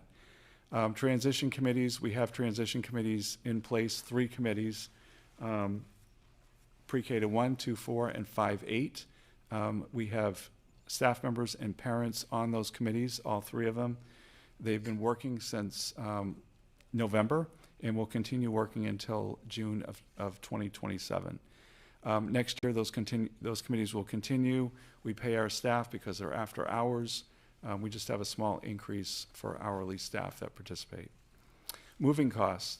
So this is moving costs for additional staff pay. In June of 2027, we will be making a massive move. I'd say 80% of our pre-K through 8 staff will be moving in our district. They'll be moving to either another building or another place within the building that they're in. It might be more than 80% at this point. We also are responding to enrollment through small increases in staffing where we need to. We have been short on a school counselor at the 6-8 level as that enrollment continues growing. So we're proposing a 0.2 FTE, which is 20% of a school counselor. We also have continuing enrollment at the 6-8 school next year, responding to that. We have an extra team that was started this year in order to account for the enrollment in grade 6. So these 2 teachers would be grade 7 teachers, and we'll still need the grade 6 teachers for enrollment increases. So these are additional 2 FTEs in teachers at the GMS 6-8. We also have 2 classrooms that will be new at the 4th and 5th grade, in addition to 2 more classrooms at the 6th through 8th grade school. We need desks and chairs that actually match the kids. We can't just move small desks and chairs up. We actually have to purchase desks and chairs that fit kids as they're growing during the middle years. So that's $60,000. We have a 0.2 FTE for, it's actually 0.1 for STEM and 0.1 for art.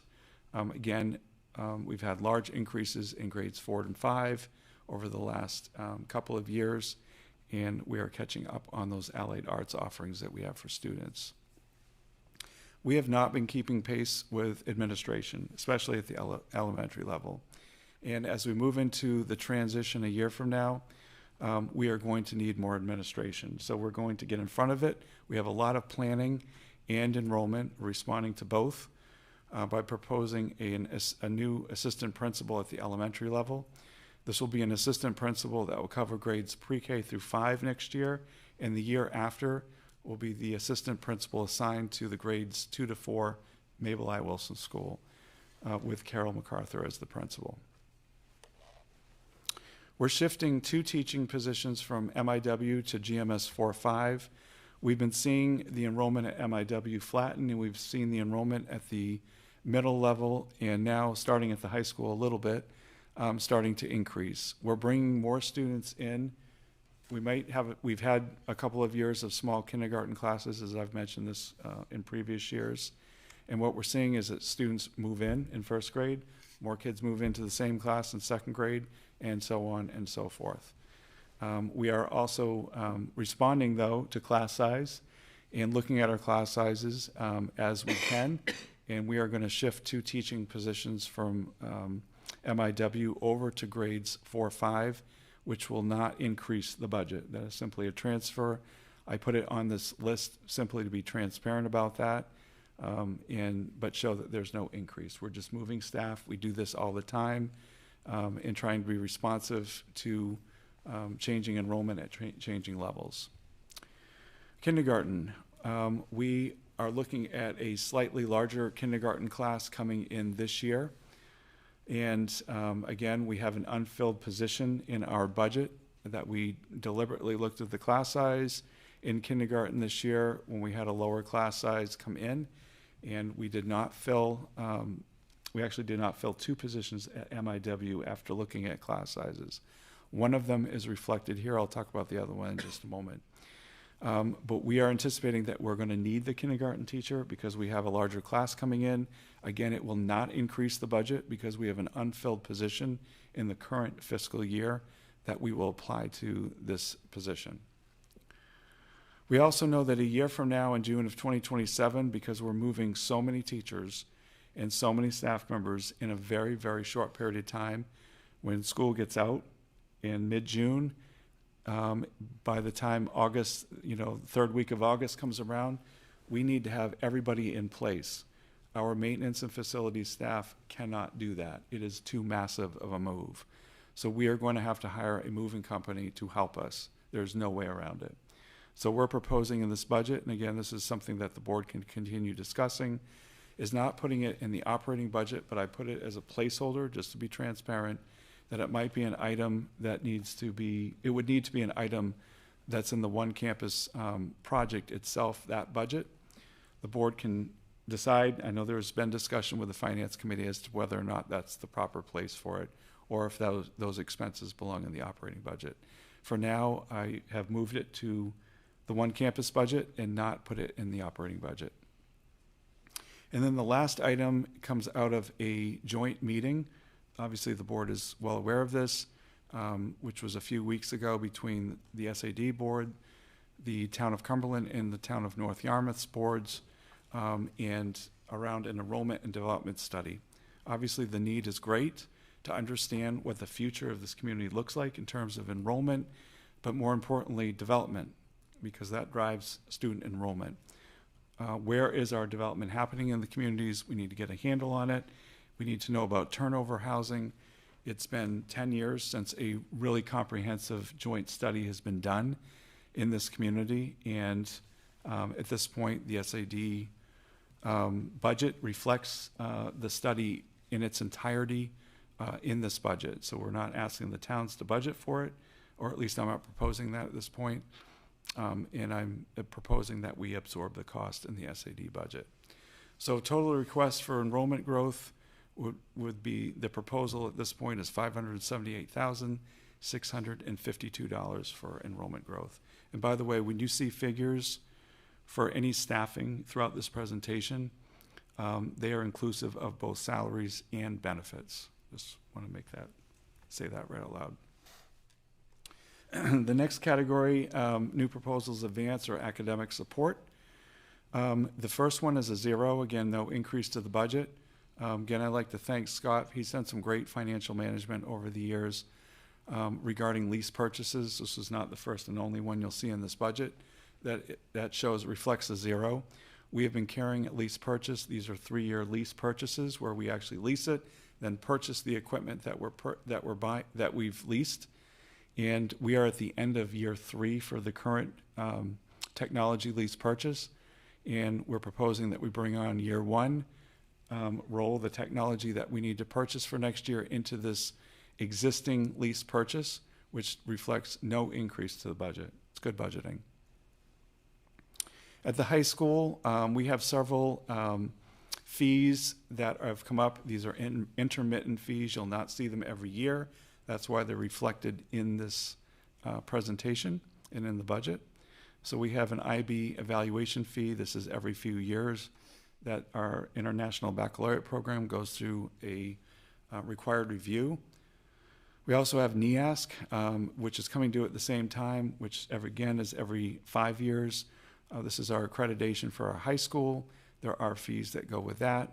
We also pay some of our staff to help with that review outside of school hours to do that, so that's reflected in this budget. We asked our administrators this year, knowing that we were going to be looking at a very challenging budget development, not to give us a lot of requests, except for absolutely necessary personnel and other items. You will see a few items in here that we absolutely felt was important to put forward. We have cameras in our STEM program. We actually run a course at the high school called video production. Those cameras are now not working. They're not operable, some of them. We need to start replacing them. We also have a kiln at the middle school that we have been repairing. We have 2 kilns at the middle school. We've been repairing both of them for years. Neither one works at this point. So this school year, we have not been offering anything that requires a kiln in art classes at the middle school because they're not operable. So this budget proposes a replacement kiln. This is one kiln to replace. And the last item, again, is an item I think I know the Finance Committee worked through. It is in this proposed budget, and obviously we'll probably need more discussion. The Ecology School Grade 7 overnight trip is a trip at the middle school where all of our 7th grade students are involved in that trip. The cost of doing these overnight trips has really escalated along with other inflationary pieces in this budget, where it's really, I think, pricing out some of our families. Even though we've tried to be responsive to families that need the money, this would actually try to provide an equitable distribution of funds so that families are not paying much more than $200 for their child to be able to attend this very valuable experience in grade 7. So that would be the cost of bringing a family's contribution back as close as possible to $200 per student that they would be paying out of pocket. So the total proposed budget for this category of academic support, I'm proposing $33,163. New proposals advance in the area. This category is instructional support.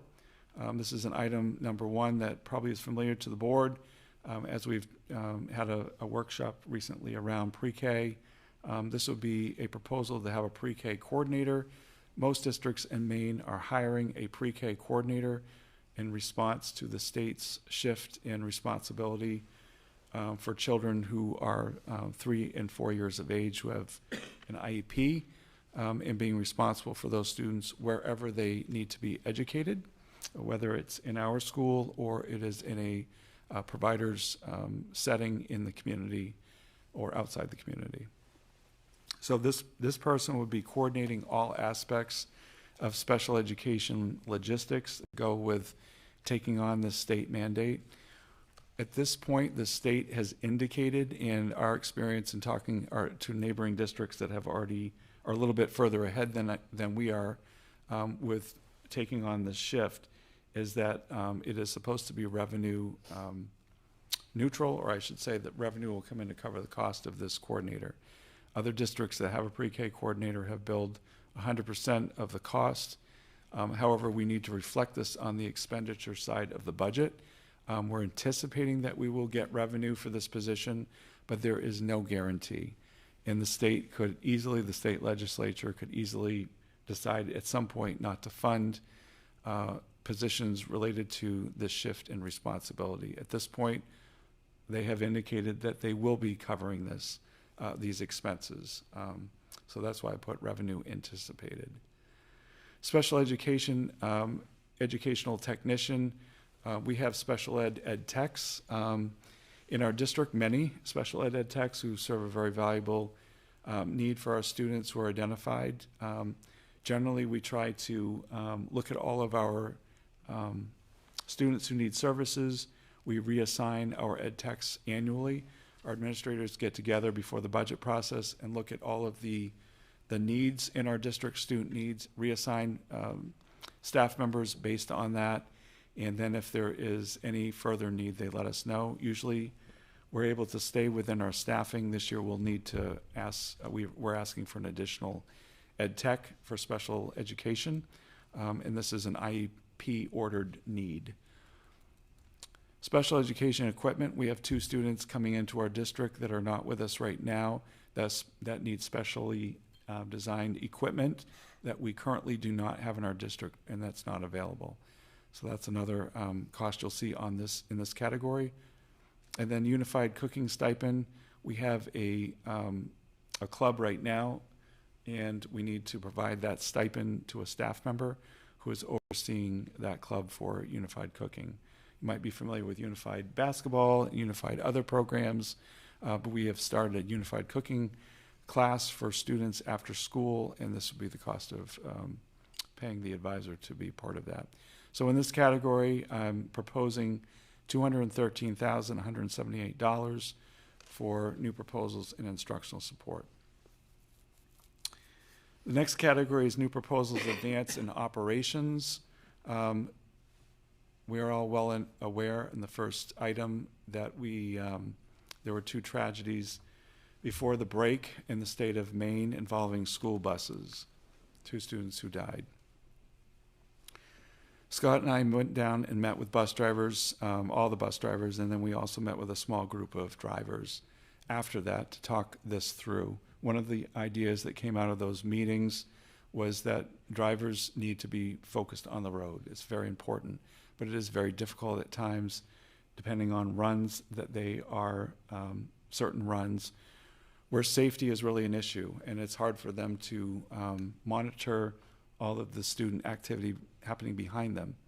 And they asked for help. Our drivers have asked for help.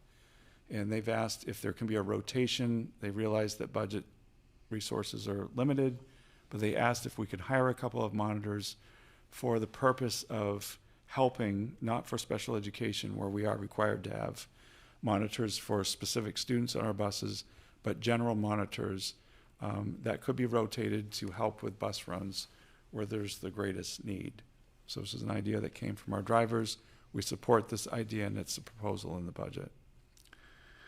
We also have, we have not been keeping up with van and bus replacement. We have rusted vans and rusted buses. We do our best to keep them on the road and keep them, getting approved by the state annually, and I think our Mechanics in our bus garage does a great job with that. However, we need to start keeping up with those. So this budget proposal, again, is a lease purchase over a 3-year period. We'd be proposing that we start replacing our vans, starting with 2 vans of greatest need. So $55,000 would be the lease purchase amount for 2 vans. We also need to, as I mentioned, replace our buses and keep up with our bus replacement. Again, through a good financial management with lease purchases, we already have a lease purchase for buses. We're in year 3 or the last year of that lease purchase with other buses that we have carried through the budget. So I'm proposing that we start a new lease purchase so that we can replace 2 more school buses in our district, and it would not increase the budget, and therefore you'll see a 0 there. The Cumberland Police Department provides a lot of services for the district, including SROs, but they also cover after-school duty detail for events such as dances, athletics, etc. And we have, because we have so many more events going on and the need is increasing, and obviously the hourly rates are increasing, this is a budget to actual. This is actual expenses for an increase in paying our Cumberland police officers to do those events. And so this is actually something we're already paying. We're just making sure that we get this in the budget, the increase that we're actually paying to the officers.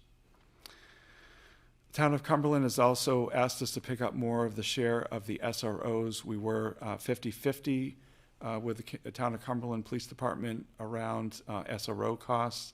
And that was a 50-50, not just for salaries for our 1.5 SROs that we have in our district, but also around equipment, use of their vehicles, etc. The town has asked us to increase that share to 68% would be the SAD share, and that the town of Cumberland would pick up the remainder of the cost. So that reflects the amount for our 1.5 SROs of $33,638 is the increase. We also are keeping up with safety conferences for the SROs. It's very important. So we have a $1,300 expense there to split with the town of Cumberland around one of our SROs attending a safety conference. Again, these are all increases. And then we have 3 items, high school, middle school, and then transportation for athletics grades 6 through 12.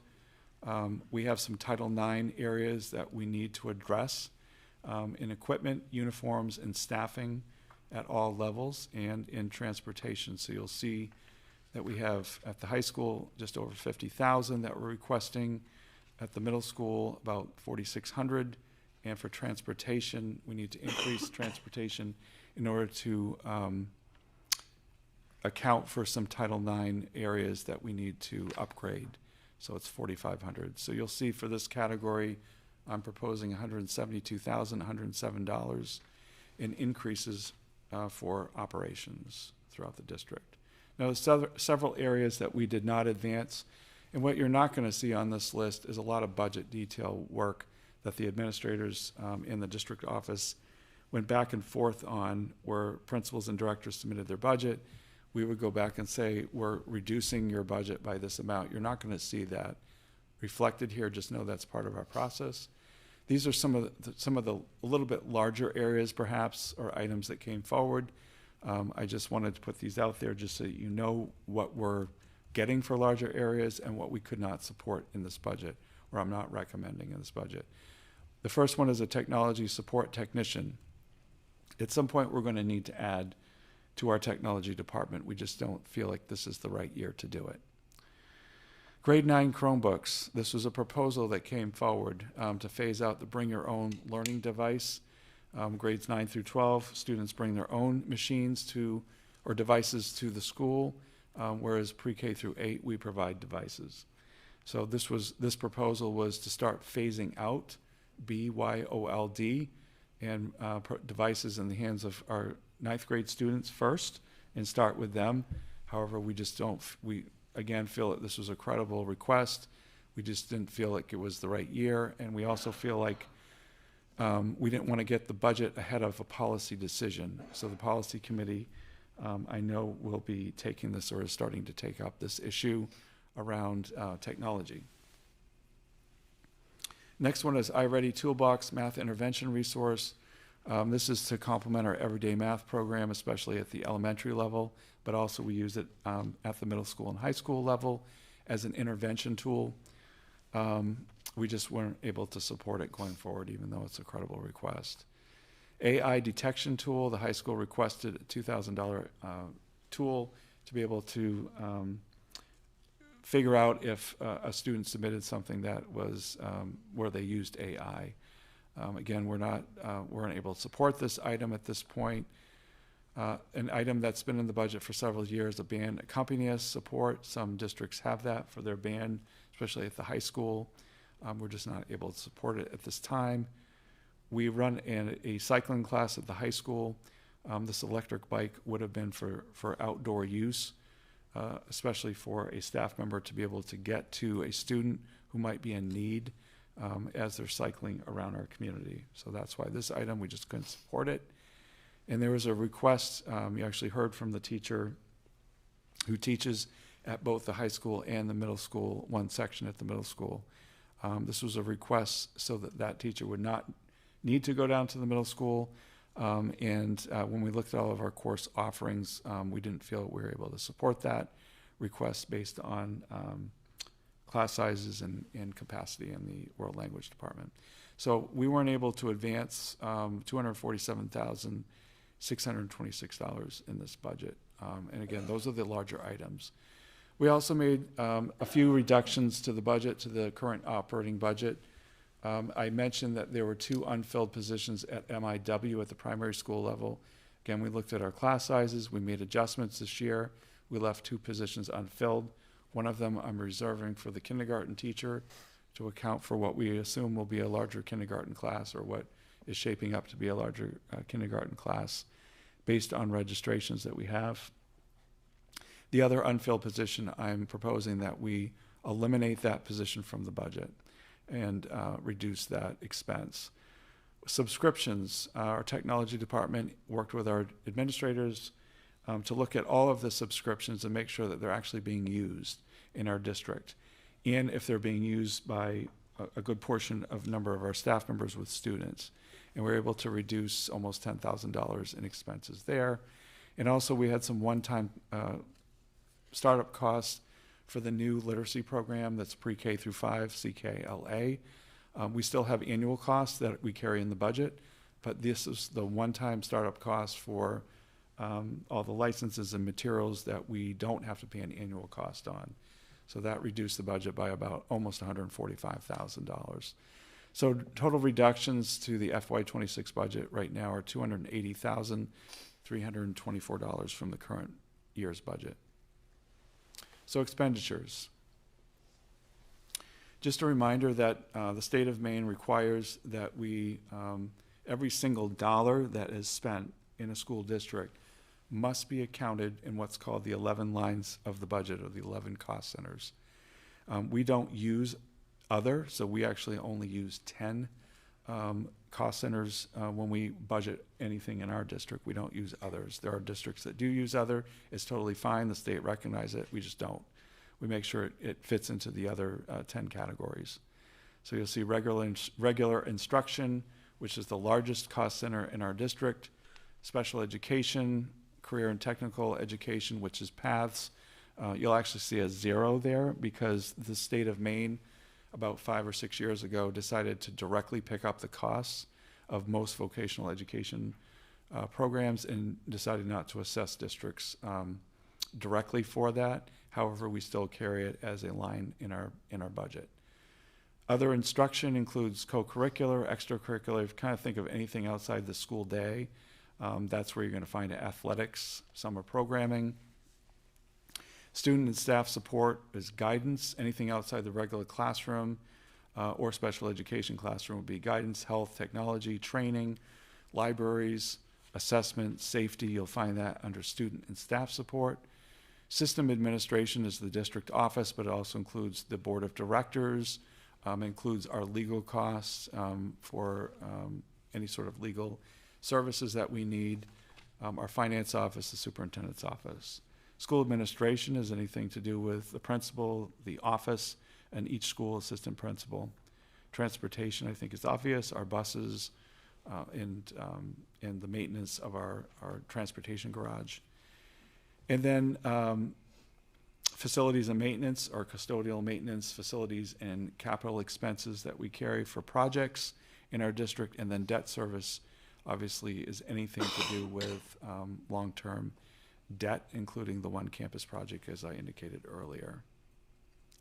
So here's the numbers that we're proposing. And again, you'll see on the budget driver on the right-hand side, all of the new proposals advanced, not the ones that weren't advanced, but the ones that I indicated that we're proposing to be advanced. You will find them all on the right-hand side. I know it's small, and you can't see it, and this presentation will be shared with you, and it will be posted on our website tomorrow.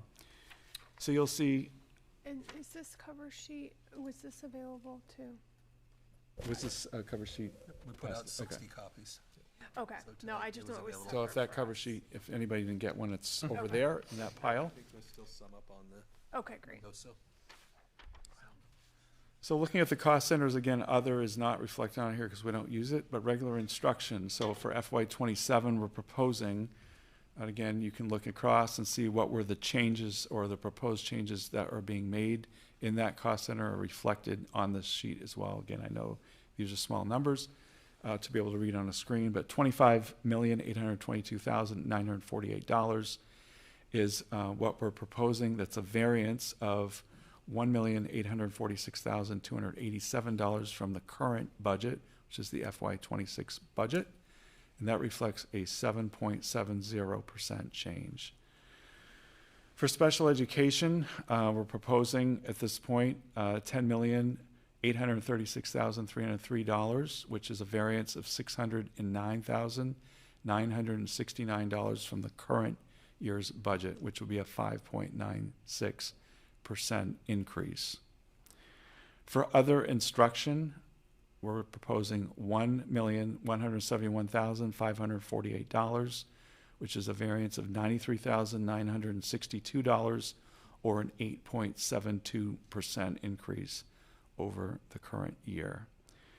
In the category of student and staff, we're proposing $4,741,784.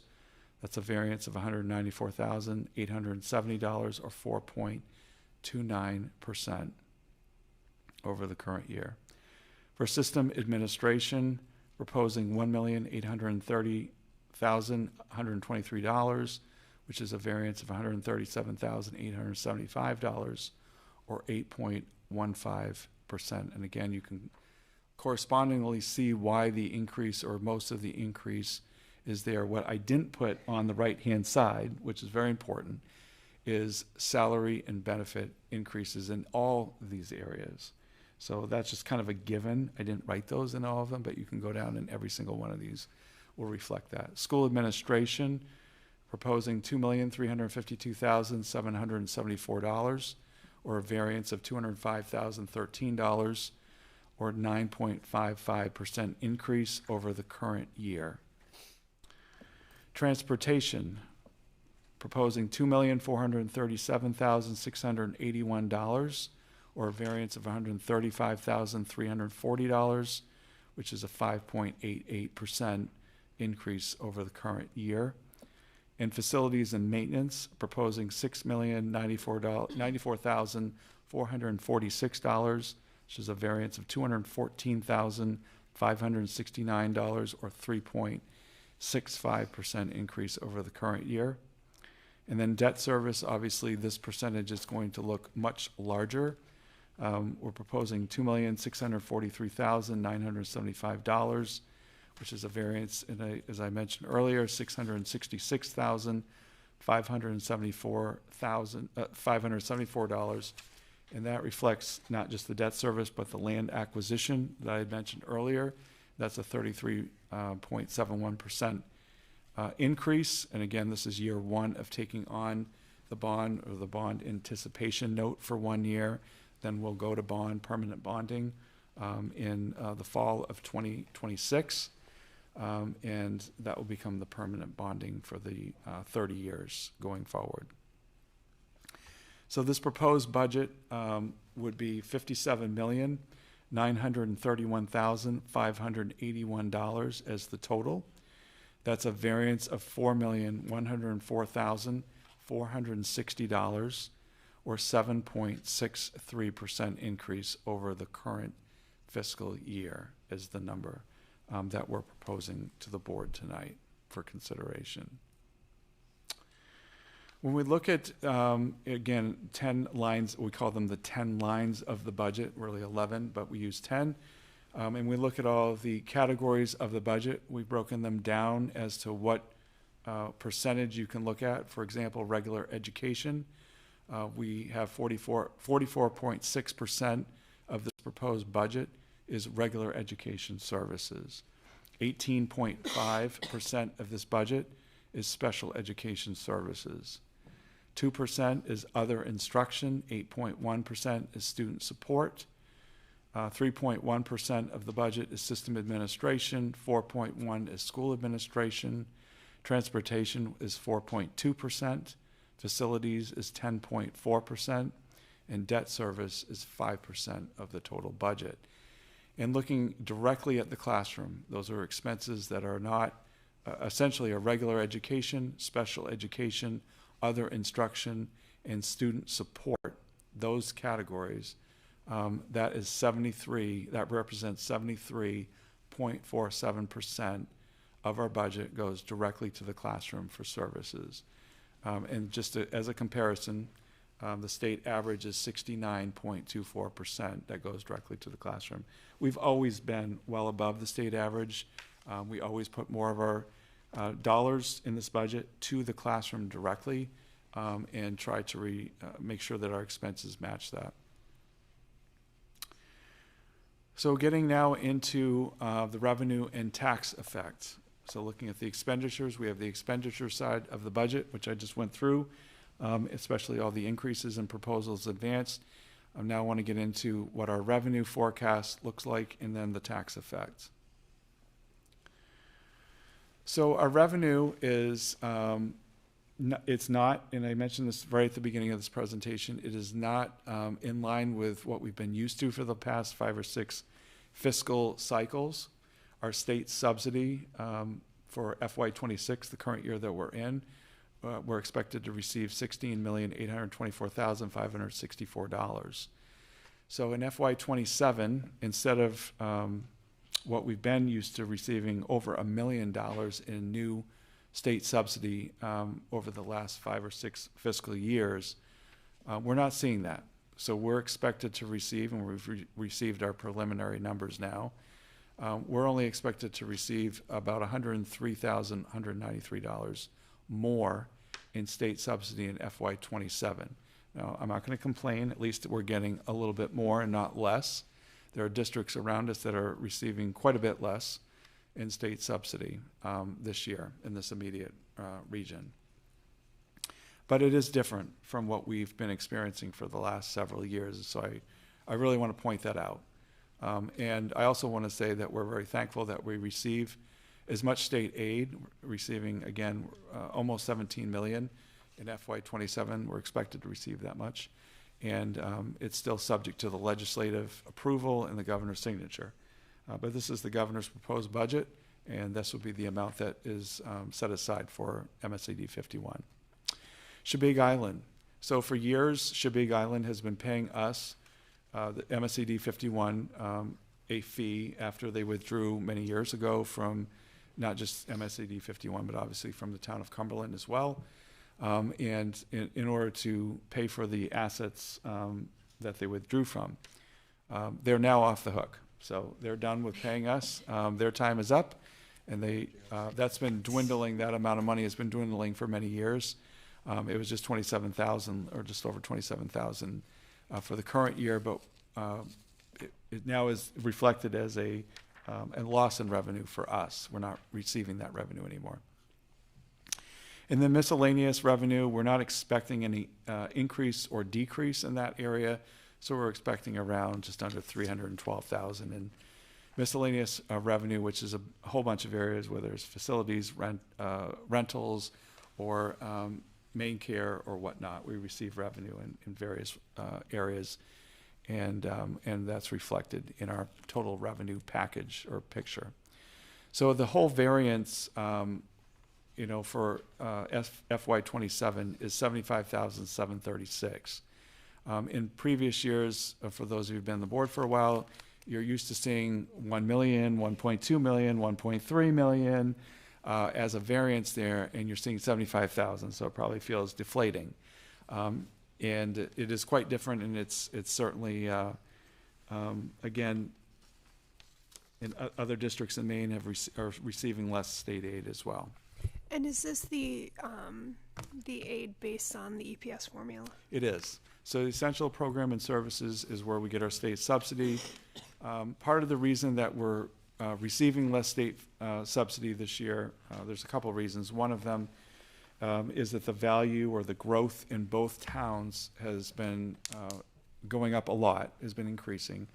And one of the major drivers for getting state subsidy in the state of Maine for school districts is the value of your community. And because both Cumberland and North Yarmouth, the value of both towns has been growing rapidly over the last year, it's catching up. It's an average over several years. And it's been catching up, and therefore the state looks at that and says, well, the district or the community has more ability to pay, and the state does not need to provide as much money. And that's, again, a very simplistic answer. It's based on over 100 different variables in the essential program and services model. And even though our enrollment continues to increase, we're not increasing at the rate that we were increasing a few years ago. And again, it's an average over several years. And so that you'll see some reflection, not much, in this state subsidy. And then the other part of it, quite frankly, is just the way that the state budgets and whether they're putting the 55% in or not. They're also, at this point, there's a bill in the legislature to start looking at the EPS formula again. They've looked at it 20 times over the years, and starting to look at the variables and whether or not the variables make sense. So I will say that there's more to come around what the EPS formula looks like for FY27. Or it's probably not going to be FY27, it'll be starting in FY28.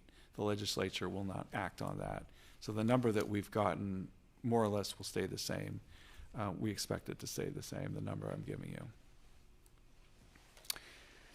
So Cumberland's estimated tax effect. I really should have said something before I even went to the slide. Okay, so there's two things I should say. Number one, both Cumberland and North Yarmouth are going through a revaluation. So there's information that is not available to us that generally is available to us at this point in the process. That does have some impact on all the information or gathering all the information. Both town managers have said to us very distinctly, please, please, please keep that in mind and say it. So I'm saying it. They're going through revals. Things might change. We're just not 100% sure. So it's very important that we say that out loud. So that's one factor. The other thing that I'm going to say that's very important is at this point in the process, there is no new value or growth in this number. So in other words, both towns at the end of the process, the budget process, when they're starting to commit the taxes for the year, and that usually happens over the summer, they look at the county, the town, and the SAD, and they look at the mill rate, and they look at the growth in both communities, and both communities continue to grow at very substantial rates. Some of that growth is then applied to the tax effect, and that will lower. I'm going to just say this, I don't know if it's going to lower it, but almost always you can see that the tax increase that we're showing you in March is going to drop by the time it gets to the tax commitment in the summer. So this is, I think it's fair to say, Scott, this is the worst case scenario. Correct. Okay. We give you the worst case scenario. Sorry, it's March. Unless the We'd board rather decides give you that better the budget is too low and we increase it by. What's that? I said, unless we decide that Exactly. the budget is too low. That's a good point. Unless the expenditures change. Right. So this is based on the proposal that I am going through tonight. So I think that it's fair to say the 7.54% increase on the mill is probably a worst case scenario. But don't hold me to that, but that's generally 99% of the time how it works. So, based on this proposed budget, the estimated mill rate increase in Cumberland would be $1.90, or 7.54% increase on the current mill rate for the SAD. So that just means that for every $100,000, you can just say you can take $190. If you have a $500,000 home, you can multiply 190 times 5, and that's what the estimated tax effect would be as of March 5th. But to Again, be this is March very 5th. clear in the assessment, everyone's home is probably going to go up, but that doesn't mean that this calculation is correct. So your $300,000 house maybe then be $500,000. You mean because of a reval? Because of the reval, we're going to need to put out new calculations. Right. Right. And it doesn't 'Cause- mean, I think everybody also knows that a reval doesn't necessarily mean everybody's house goes up. There are homes in a community where they actually drop in their tax, with the tax effect. There are some that stay the same, and there's some that go up. And also the mill rate goes down. The mill rate goes down. And the mill Right. rate, The mill rate. that's another important point. The mill rate Calculation. goes down as a result of a revaluation. In fact, that's the impetus for doing a reval, is that you want your mill rate to go down. You don't want to keep it at the rate it is. And I think both communities are obviously looking to do that. So I think there's not enough information to be able to say that this is the number. And I would dare say out loud on March 5th, this won't be the number, and I hope it's lower, much lower, by the time we get to a certain point. But it is the number tonight, and this is the number I'm going to stand on tonight. So in North Yarmouth, the estimated mill rate increase, again, based on the proposed expenditure budget tonight, is $1.70 or 8.20% increase. And so again, if you looked at a house for every 100,000 that of the assessed property value of a home, you can take $170 and calculate it out and figure out what the tax, the mill rate increase would be for your home based on this budget. It's also not the market value of the house, that's the appraised value, which is lower. We should put this on the slide. So I'm sure it's not the market value of your house. So some people get nervous and they say my market value. Obviously, it's the appraised value, what the town appraises your house at for tax purposes. And that is almost always lower than the market rate. Your property tax bill. Right. Yeah. So I just also think it's important, and I've provided this information every year as well, is to just look at the history of the SAD 51 expenditure and taxes. So again, for the proposal for FY27 would be 7.63% on the expenditures as of today. Tax effect would be 7.54% in Cumberland and 8.20% in North Yarmouth. If you look at that over a 12-year average, we're looking at 4.9% average over the 12 years on the SAD. For the SAD, for the tax effect on the expenditures, that's an expenditure increase, 4.90%. And then on the tax effect in Cumberland, it's 3.11% over the 12 years as an average, and 3.04% average in North Yarmouth over the 12 years going back, just to give you an idea. Now, I will say that, you know, if you look at the last 3 or 4 fiscal years, the expenditure increases have been higher, and also the tax effect has been higher than years prior to that. There's a lot of reasons for that. Part of it is enrollment growth. Part of it is the One Campus project, the bond that we're taking on. COVID also had something to play with that. In their modulars, temporary space. Health There's insurance. all kinds of health insurance, salary and benefits, inflation, settling collective bargaining agreements, needing to settle that at higher levels than in years past. There's a lot of reasons why these expenditures have been higher over the last 3 to 4 fiscal years. I also thought this might be instructive for the board, just a different way of looking at this. I know that debt service and land acquisition, it's important to talk about that. This was a vote of the community, but I also think we have to keep reminding people that that was not a separate assessment. I've actually had that question. I just want to answer it. No, it's always part of our operating budget. Debt service is part of our operating budget. So the One Campus project is not a separate, assessment or tax. It is part of our operating budget, part of our expenditures, part of our overall tax effect. It is not something that's separate. And then I also just wanted to show a visual at this point. If you look at the percent of expenditure increase, which was 7.76%, which is our overall increase on the expenditure side, and you look at that increase, 79.6% of that increase, minus the debt service and land acquisition, that accounts for the everything other than debt service and land acquisition in our budget. Of that 7.76% increase, 79.6 is everything other than debt service and land acquisition. In other words, debt service and land acquisition accounts for 20.4% of the 7.76% expenditure increase. Does that make sense? I know it probably comes out kind of funny. In other words, let's put it a different way. Let's look at our total budget. Total proposed budget of just under 58 million. 98.9% of this total budget is without the debt service and land acquisition. Only 1.1% of the 58 million represents the increase in the debt service and land acquisition, not the total debt service, but the increase, 666,000 debt service and land acquisition represents 1.1% of the entire budget. I don't know if that made sense either. I put these visuals together and I kept working on them. I'm like, I hope this makes sense when I'm saying it. Does anybody have any question about that? Or does that make sense?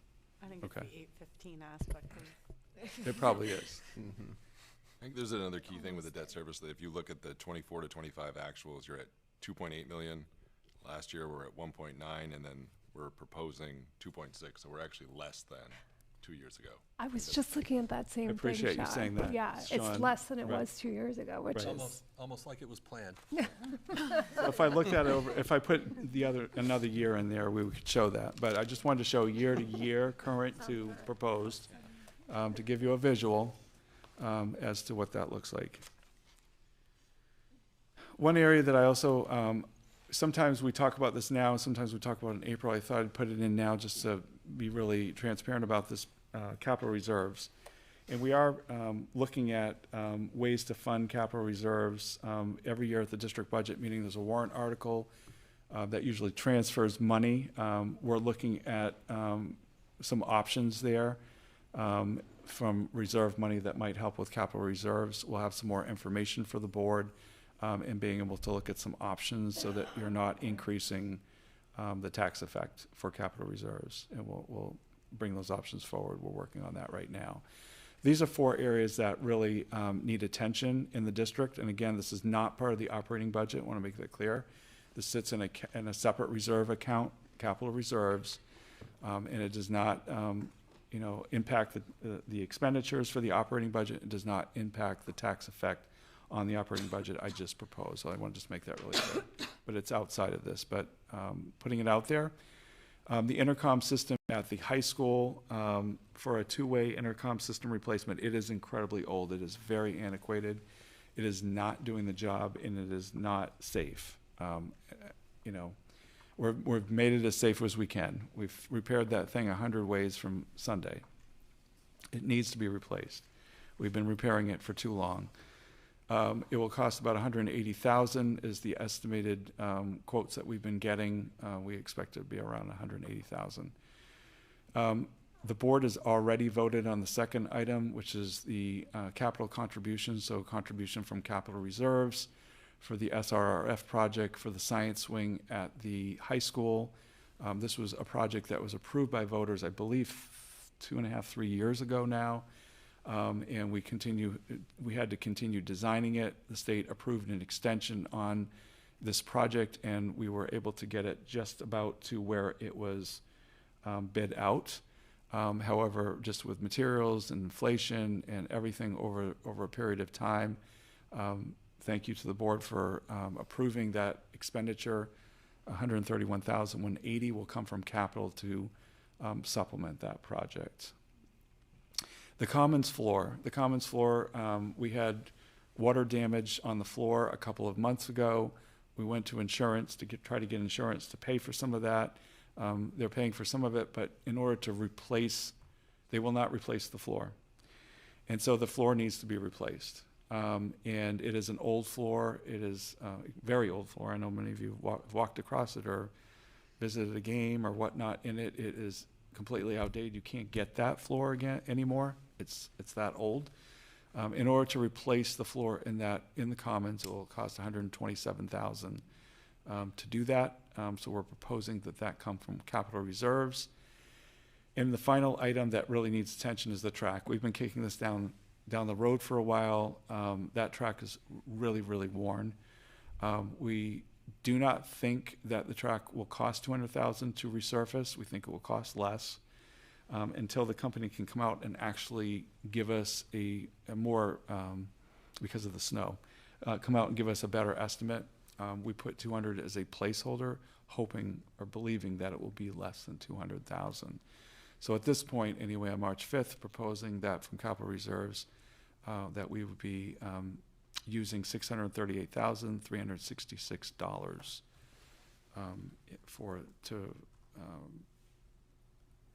address those items that were there. I believe John Havlicek sold us that floor. It's a Basketball player. John Havlicek. Basketball player. It is, yeah. That's how old it is. So the whole That's floor old. needs to be replaced? It does. You can't That replace it section? because there's just they don't sell that anymore. So It's if a you parquet style you floor. can't put a little piece in, it won't look. It has to be completely replaced now. And just a reminder, we have an annual report. It's on our website. And I only put this in here because so much of what we do, again, is tied to the budget, and the budget is tied to the annual report and everything we do. So if you're interested in knowing more about MSAD 51, we have this on our website. And then finally, these are the budget next steps. So on the 19th of this month, the board will, and these are full board activities or community activities.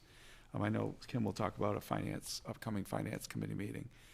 But on the 19th, the full board will have a workshop in this room at 6 o'clock to go through really the entire budget, especially the increases, decreases, and go through all the account lines and have an opportunity to do that. On the 15th, which is a Wednesday, we had to move the board meeting to a Wednesday night because we have an upcoming break, and having a meeting on a Thursday night right before the break would not work. So that meeting was moved to a Wednesday night, April 15th. A board would be taking up this budget for consideration and adopting the budget either as presented or with adjustments. On Thursday, May 7th, in the GCA will be the district budget meeting at 6 o'clock. And then on Tuesday, June 9th, is the budget validation referendum. That is the proposed budget for FY27. Scott has something to add. And one of the things as well is that this budget's a moving document right now, so even tomorrow we'll have changes to the budget. We'll be looking at changes as we go forward, even prior to the workshop. So there'll be more changes that'll be made as we peruse through every single line that we have in the budget, so, within our office. And one thing, for example, I didn't say is that the health insurance numbers have not come in for which we have an 80% of our budget is staff. Our health insurance cap came in at 14%, which the state has capped it at 14%. But we don't know our actual percentage in our district. So in this budget reflects a 14% increase for health insurance, which would be the cap. But we don't have any other information, and we won't until probably April. So what was last year's increase for health insurance? Do you remember? Sorry, don't worry about it now, but we can get that. So I want to be accurate with it. No. I asked you some questions earlier today, but not that one. But the 14% that was included is $1 million of the $4 million increase. Yes, yeah. Our overall health insurance budget is close to 7.9 million, and it's gone to over 8.9 million with a 14% increase, which is about $1,095,000 of that budget. So of that $4 million increase, over $1 million of it is related to health insurance, and salaries are about $2 million of that increase, a little over 1.9 million or 6.2%. So So of that increase that's up there, most of that increase is salaries and benefits. Okay, so about 3 of the 4 million are salaries and benefits. And just to be clear, when we talk about health insurance, we're not talking about like individuals accessing, like having impacts. This is like a percentage for the district. And I just want to be clear. I know sometimes you see those news stories about like the one expensive person, but we don't have that type of health plan. So this is just, my company's numbers came in and they were 4 times this. So it's pretty staggering. We were at least glad to get the cap of 14 and know it wasn't going to be higher than that. All right, so the calendar's up there. We have our budget workshop 2 weeks from tonight. I think now is an opportunity if people have questions to start asking them, but how we really spend that next workshop getting into it. We also, Kim will go over some finance meetings that are also happening where there's other opportunities to ask questions. But I'll open it up to see what questions people have with our first look. And thank you for all the work that went into getting us here, because I'm sure these were hot off the presses because it's working to the We were last working on it minute. right, even right before this meeting. So thank you. 420 today. Yeah. How about our students? Any questions? So many.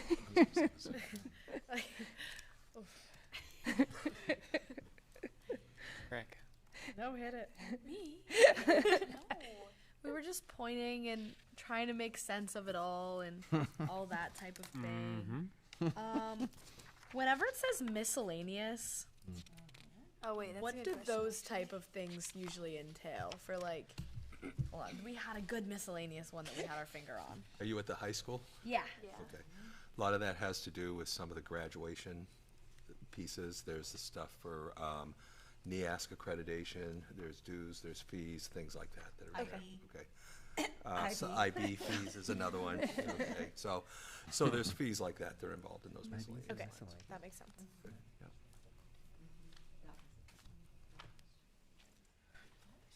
Yeah, these are not the easiest to consume. We're doing okay. We're doing ones.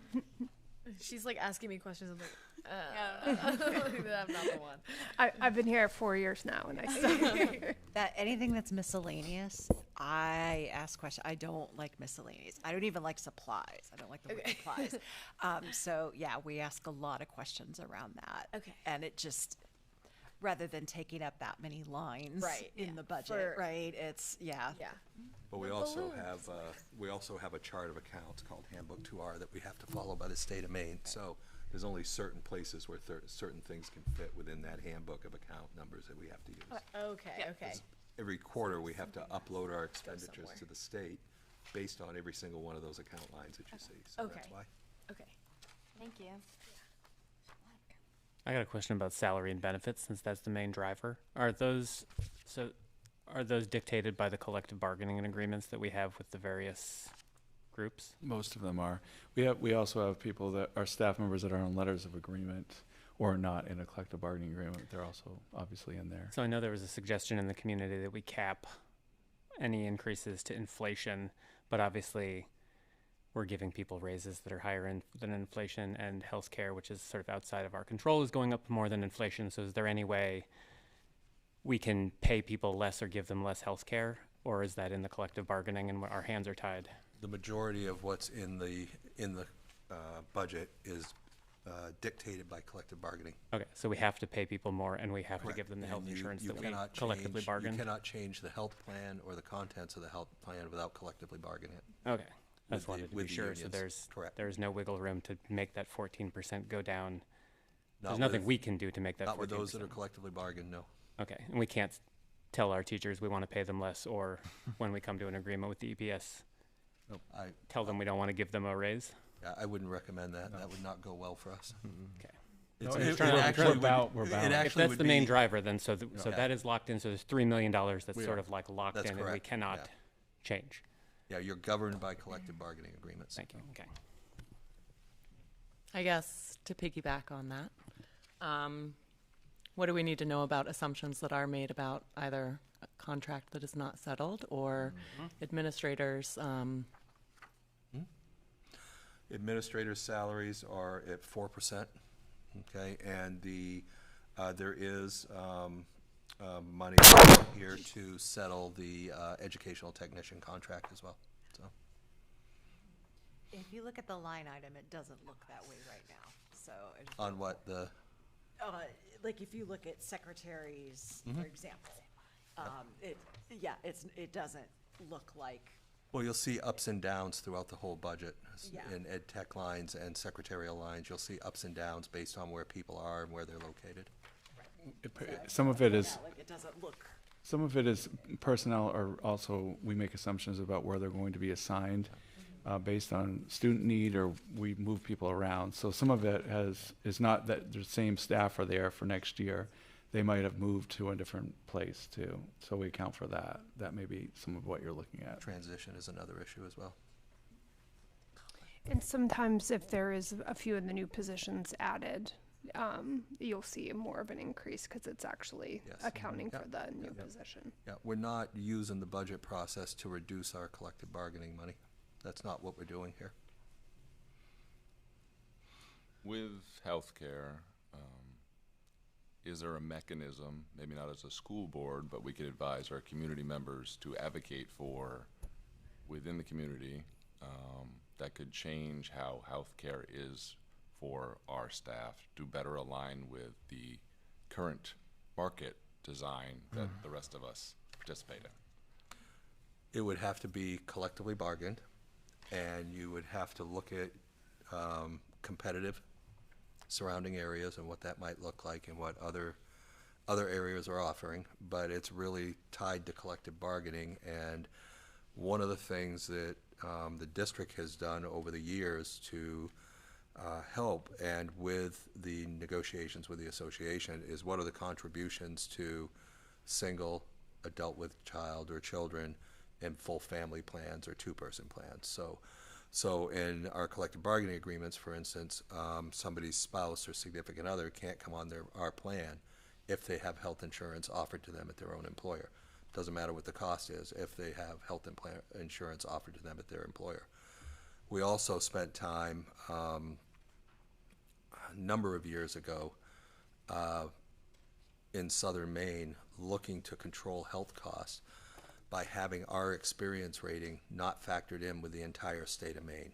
We had a large meeting with Anthem and the MEA Trust, and they started taking into consideration experience ratings for certain geographic areas so that we weren't experiencing a much higher experience rating, which is, claims paid to premiums collected for some place which is much higher as you get further, further north of this area.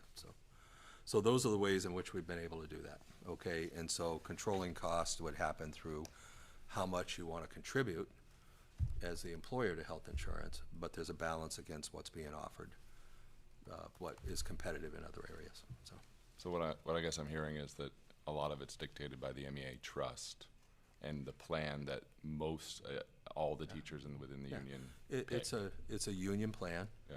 And the difficulty of it is moving in collective bargaining off that union plan. The town of Cumberland was able to do some things there where they were able to set up health savings accounts for staff and then pay certain out-of-pocket fees and other things which reduce their premium. So they were able to get a lower premium and self-insure on health insurance savings accounts. So currently, that's not something we've been able to do.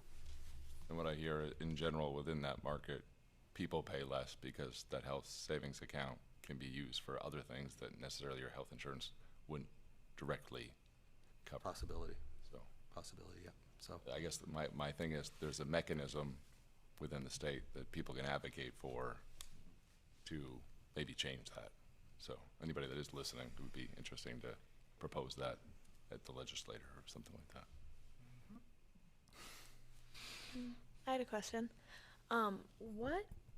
How and why does retirement fluctuate so much? The percent change, just varies between different schools, and I'm just wondering if that depends on how the teachers or what the like how old they are, if they're retiring? If you retire one person, does it change that? Or Well, you'll see that there's ups and downs in those salary lines, so there may be somebody that moved to another school. Mhm. So now the retirement isn't in that account line, it's in another account line at another school. Oh, So the okay. retirement would follow that employee to the other accounts, Okay. okay? The other part is also it depends on, you know, the certain salary amounts that are within that account of what is the percentage you would pay. So if the salary line is higher, retirement will be higher. If the salary line's lower, then you'll see the retirement number as a percentage might look differently. Okay, thank you. That's why. So, yeah, it's the main peers retirement system. Okay. Jeff, I want you to know I got home today and my son was like, "Where are you going?" And I said, "I'm going to a school board meeting." And he goes, "Oh, about the budget? Yeah, it's 58 million." And I was like, "How did you know that?" Maybe And I gave him the information. I wanted him to have something before his dad. Yeah. I was just know I was late to the game, which he definitely showcased.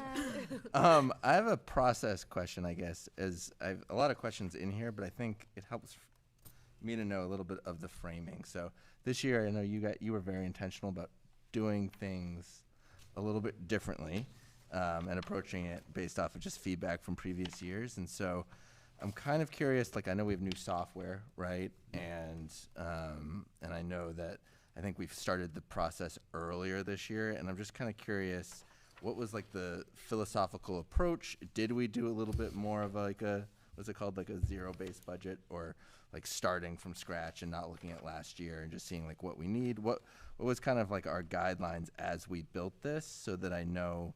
I think it just kind of helps like how decisions were made moving through.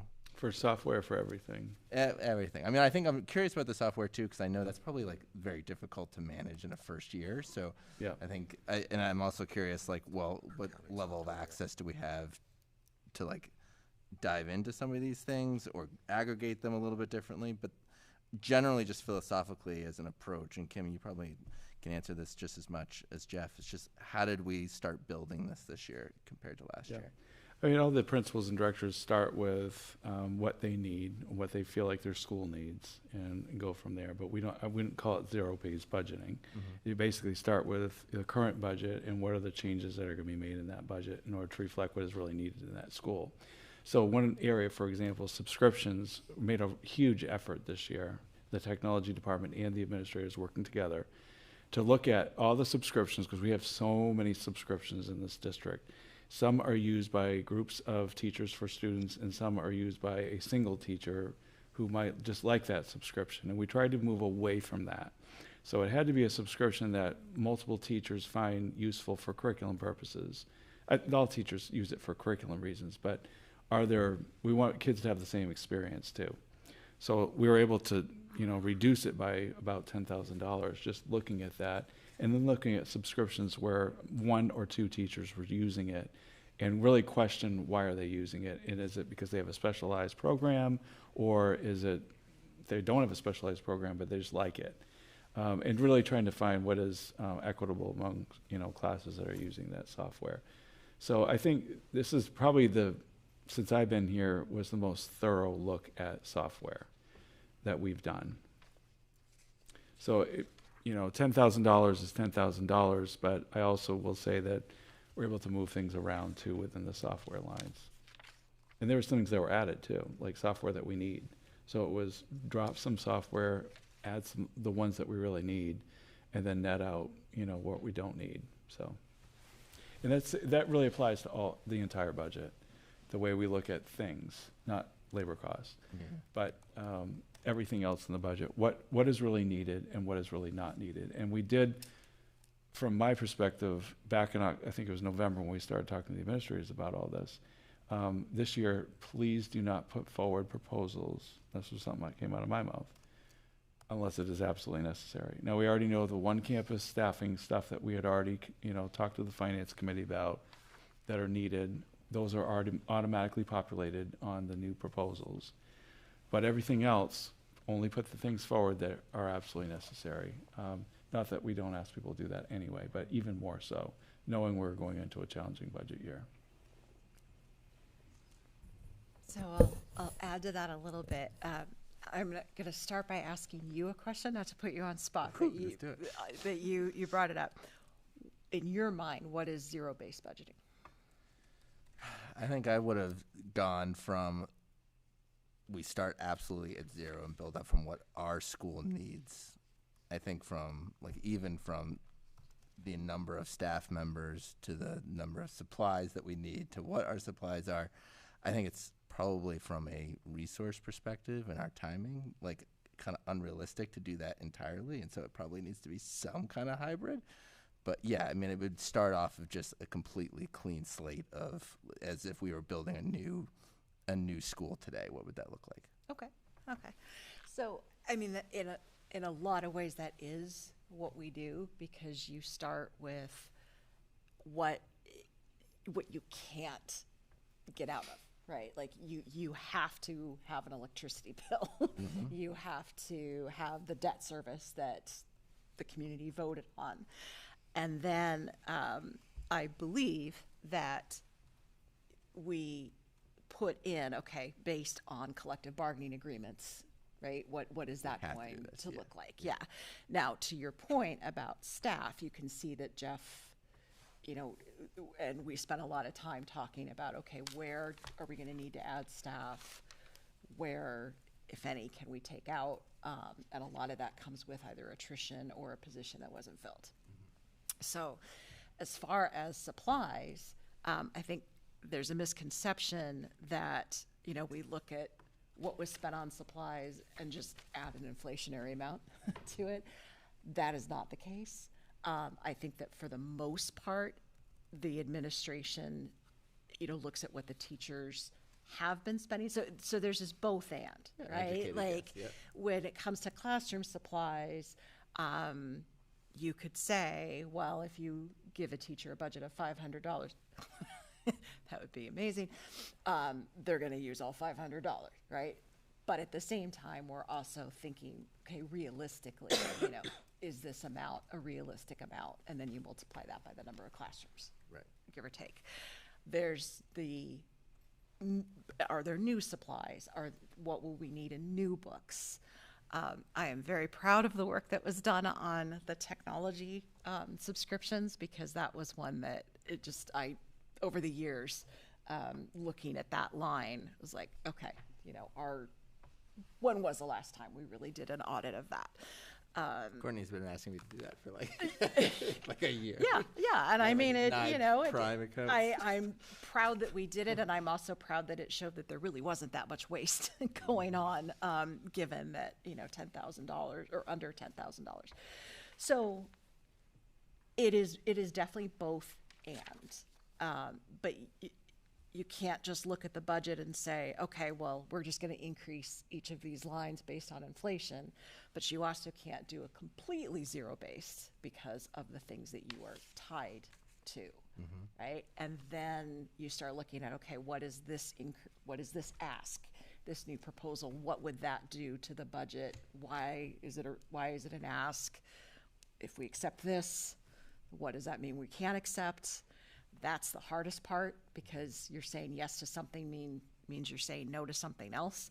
But that's how we typically do it. And honestly, I can't say that the budget process was that different, because there really isn't room to do it differently. Again, it's not a business. But I don't know, Jeff and Scott, would you? No, I think you said Okay. a lot of what I was going to say or would have said. It isn't, we don't zero base everything, because there are so many things that are just fixed costs. I guess it's going back to that slide at the beginning. You have all these fixed costs that we have to start with when you're building the budget, and there's things that we just don't have a lot of control over, whether it's collective bargaining agreements, whether it's utilities, whether it's debt service. So you have all this stuff that is already there, and then you have this very small amount of things that you actually have discretion over, but a lot of those things are like kind of essential costs for the classroom. And then we look at class sizes, like I indicated, we didn't fill 2 positions this year that were in the FY26 budget. And we had 2 people leave, and they left late in the budget, at the end of last year during the summer. And before I filled those positions, I said, let's look at class size, and let's make sure that is there a class size? And when we looked at class sizes, we were able to bump up the class sizes a little bit in those grades and then not fill those positions. And so now you're starting to see the savings from us doing that on the backside, going into the next fiscal year at least. So I think that's, I don't know if that makes sense, but. No, I think, yeah, it's a good question, I think also for the community to understand, like, the length of process. I think the amount of discussions you've had probably this year are more, and probably, like, you've been on it, this is your second year now, and so I think there's, like. Fourth year being on finance committee. Well, right, but second year chairing, yeah, the good fourth year, and I think there's just, I think the amount of education going back and forth and knowing of, like, how you guys are building it together and the chemistry that you guys have to build together, I think the community kind of needs to understand that. But also, like, I think it's really important to know, like, when, like the fact that you were working on this budget all the way up to the end, like, I don't know, like, how much of a surprise was any of this to you? Like, probably not much, right? None. Right. Yeah, So yeah. I think that just being said, like, how involved the finance committee was in some of these numbers building up to it and your engagement in it, so that it's not just the finance committee, but it's like our representative of our communities that are building up into it, right? And so it's not just the school doing it. This is just this is a very group-led process based off of different priorities. And now we've entered this phase. So I just think it's important to set the table of, like, what went into what we have in front of us right now. Well, and I do want to say, again, it's both and, which as a math major, like, both and just doesn't work. So I've learned so much. This is the superintendent's proposed budget. So let's say, for example, and this actually is not a hypothetical, I pushed pretty hard against at least one of the staff positions, thinking, okay, do we really need it? Could we have bigger class sizes, things like that. As superintendent, Jeff could not in good faith say that that's a good idea, right? So this is his budget based on our meetings, our bringing up points that maybe he hadn't thought of, pushing on technology subscriptions, things like that. But ultimately, Jeff as superintendent has to advocate for the best education possible for our student. When I say best education, I don't mean the greatest in the land. I mean the most reasonable education, right? Considering taxpayers, but that's not Jeff's job, right? So if we, as a board, are to say, no, we think that class sizes should be bigger, we don't want to hire X person, then that is something that we have to say to Jeff. Does that make sense? So Jeff would be doing his job a disservice if he came back with a budget that he did not feel was the best possible budget for students. Yeah, Kim, you said some really important things. I just want to reiterate too, that statutorily, the superintendent is supposed to recommend a budget to the board of directors or the school board and the community, school committee, whatever it is. And that budget then is deliberated on by the board and public, and that's the public process. But in many districts, I don't know if I'd say most, but many districts, the finance committee is usually not involved until after the superintendent has developed and presented the budget to the board, and then the finance committee deliberates on behalf of the board in many districts. That's the way it works. In this district, I think, and since I've been here, we've always, and I think before I was here, the finance committee has been involved during those kind of infant parts of the budget development in order to help set priorities and to be a kind of a bouncing off, like, hey, what do you think? What do you think? At the end of the day, I still have to present a budget, which I think is the budget that I need to present as the superintendent, and knowing that the board can adjust that budget and has the responsibility to look at that budget and review it and adjust as needed going forward. I do like our setup here. I do like having the finance committee involved early on, because it kind of helps gauge before I even present the budget in March, I want to know kind of where is some of the board members thinking? Where are they on this? And I think that's a very important part of the process. But it is important to know that at the end of the day, I have to present a budget that I think I can stand behind and recommend to the board of directors. And then you can decide what you think about that. Those are good. I appreciate, Kim, you saying that. Appreciate that. Yeah. Jeff, I got a question for you. Yeah. So I know sometimes we talk about class sizes. So what are the, and so we're going to be looking at pre-K, and I know there's a regulation that class sizes can be a maximum of 16 children in a classroom. That's a state regulation. So, you know, in the 50s, maybe they would stuff 30 kids in a room and let them run around. We can't have more than 16, right? So we can't increase those class sizes. Are there other state regulations that dictate outside of pre-K? I mean, I know of pre-K because I've been looking into it, and it's 16. But you mentioned, like, there are 30 kids in a classroom in the 50s. Like, how many kids are we allowed to stick in a classroom? Is there a state regulation, or can we stick as many as we want? Or are there space considerations? I'm just wondering, right? Like, what is... There's what we can think of, but then there's regulations, and I don't know what they are, but I know pre-K it's 16. I don't know about the other grades. Good question. So there are space regulations, obviously, and there's fire code regulations and things like that, how many people can be in a room. There is no policy in this district. Now, some districts have policies that say class sizes, you know, here's a range of class sizes. This district actually has no policy on that. There is an old guideline that we continue to use or not use, depends on what, you know, where we're at. But there's nothing in place that says you have to have this many students, except for pre-K. Pre-K is like the one place we have to. So in this district, we've generally been between 16 and 18 students for kindergarten. In first through third grade, we've generally been in the 18 to 20 range. Doesn't mean that we don't exceed that number sometimes in certain years. Doesn't mean we're a little lower than some years. And then the upper elementary grades, we're generally in the 20 to 22s. And in the middle grades, we're about 22 to 24. And again, these are rough, depends on the class size that we've got, the whole class size coming in or out. At the high school, there's the most variability in our district. So we can have anywhere from 7 or 8 students in an IB course or an AP course, or and obviously special education is a different category. I just want to say that too, because there are regulations around special education. Caseloads, numbers of students, that is very heavily regulated. How many students can be on a caseload for a staff member or at any given time. But for regular education, high school is anywhere from, you know, it could be 7 or 8 to up to 25, 26 students in a class at the high school. You'll see that very large range of students.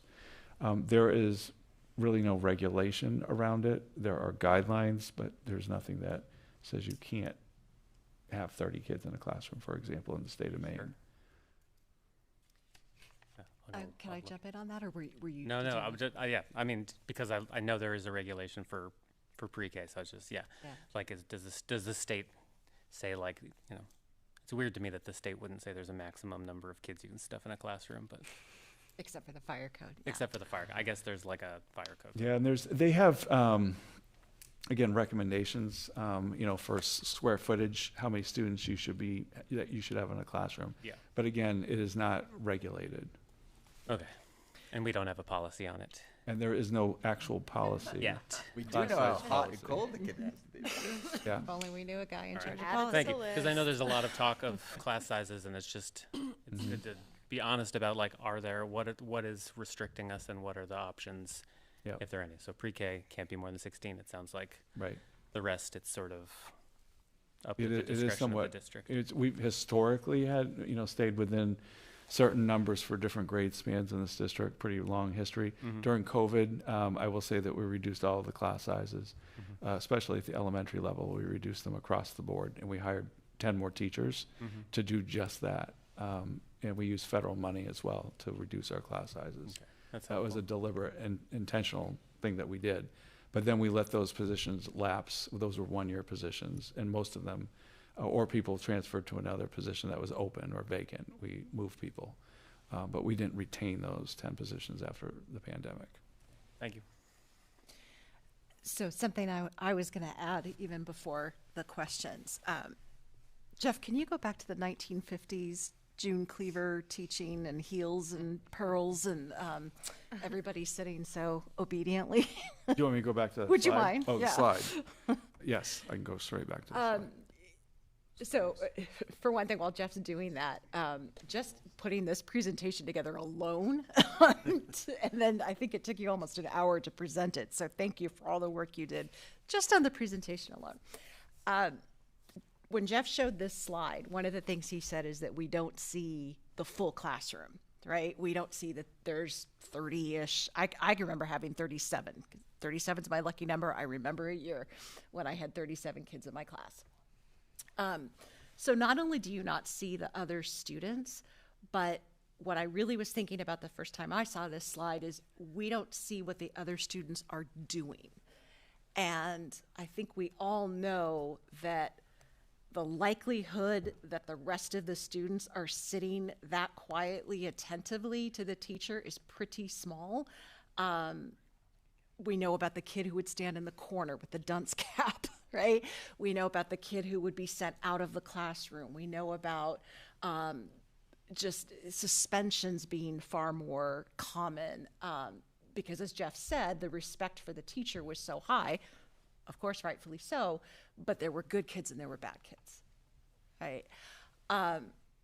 MTSS is so, so important. And you're going to hear me say this probably at every meeting through the 15th, because I had to hear it several times for it to stick with me.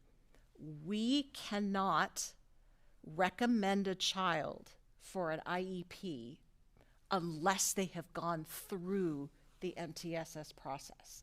Now, it's possible that a parent that could say, you know, clearly my kid is this, right? There are certainly exceptions, but the average kid who might need that IEP has to go through the MTSS process. That is state law, which means that they have to be offered remember the next slide, right? All those different stations. The child has to go through that process in order for us to be able to say, okay, these things, you know, we tried some special or different ways of learning MTSS, those different levels, those are not meeting the needs. Now we can officially recommend the IEP and start that special ed process. So state law mandates that. And when you think about the impact that that then has on the number of staff, the staff ratio to students, the equipment that needs to be available for those kids, MTSS alone is huge, not even counting special ed. Does that make sense to everybody? Like I said, I had to hear that several times for it to really settle in. So I just want to remind everybody why those two slides are really important. I wanted to piggyback on that a little bit. We got a packet, and I want to say it was back in October, from one of the national organizations that showed a graph of child's educational test scores post-COVID. And there was on that graph, there was schools that used more funding for MTSS and schools that did not. And what you saw on that graph was that educational outcomes for the top 10% were straight across the board. There was no difference. And the next tier down, about the same. But those kids that need the extra help, the test scores, outcomes where there was not funding for MTSS, they drop significantly.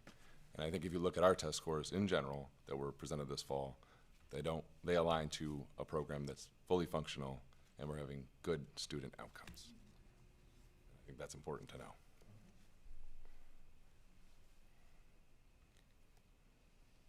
You know, this district has very much invested, and thank you to the board and community for investing in MTSS.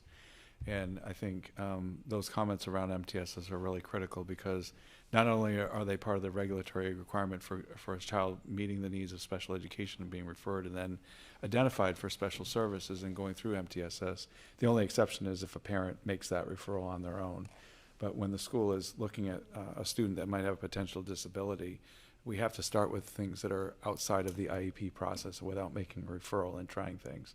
And MTSS is very important, and our test scores do show that our students have bounced back post-pandemic.